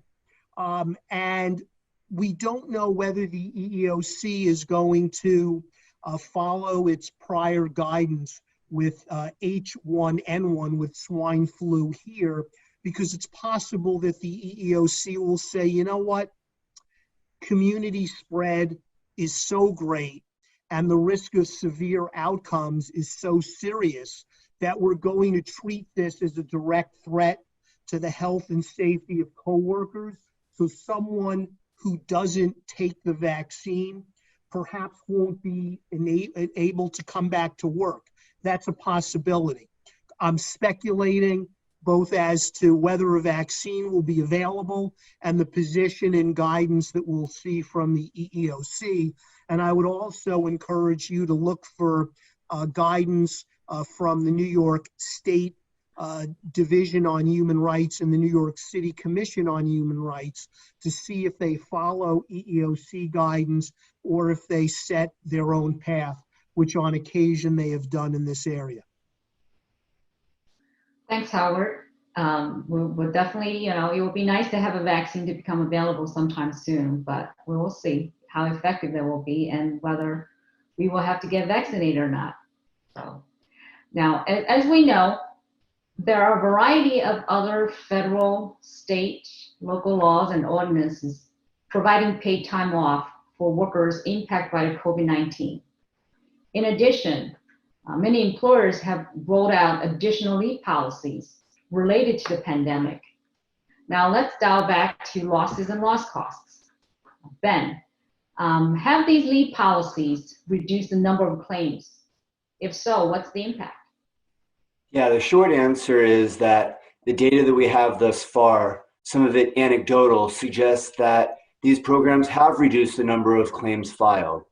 However, I caution that workers who suffer significantly from COVID-19, meaning that they're on an ICU or on a ventilator, they're more likely to file a workers' compensation claim regardless of the availability of additional paid time off. These new laws and company policies may very well reduce the number of claims filed for workers who suffer from less severe illness. For example, New York State passed legislation to provide at least 5 days of paid time off for employees if they or their family members need to be quarantined. And the amount of required time off varies depending upon employer size and revenue. Anecdotally, we understand that some companies who implemented generous paid leave policies have had very few staff members file workers' compensation claims, and it certainly stands to reason that these policies eliminated the need for the claim. There may also be workers who decide against filing a workers' compensation claim because utilizing those benefits would reduce their income, whereas using paid time off would not. Others may forego the benefit altogether because they don't want to engage in the process of filing a claim. So these paid leave law programs and other programs, in combination with the worker's decision to file or not file a claim, will all contribute to the final COVID-19 claim level. As of today, it's too early to determine the extent to which these laws have on claims filing activity. But preliminary data suggests that the total number of workers' compensation cases filed is a small percentage of the total infections reported by the state of New York. Thanks, Ben. That concludes our discussion today. I want to thank all of our panelists for taking the time to join our discussion today. We very much appreciate your time.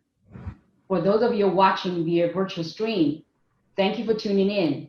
And we hope that this discussion provided insight into the challenges lay ahead in the New York workers' compensation system. Thank you. Thank you, Gua. On behalf of the Rating Board, I want to express our gratitude to our presenters and panelists and all those who joined us in today's virtually streamed Workers' Compensation Forum. I hope that you enjoyed today's forum and used what you learned in a meaningful way, and that we all continue to work together to improve the system and make workplaces safer for New Yorkers. You will soon receive a survey by email asking you to comment on your experience today and suggest topics for future research. Please complete the survey so that we can continue to improve the experience next year. Thank you,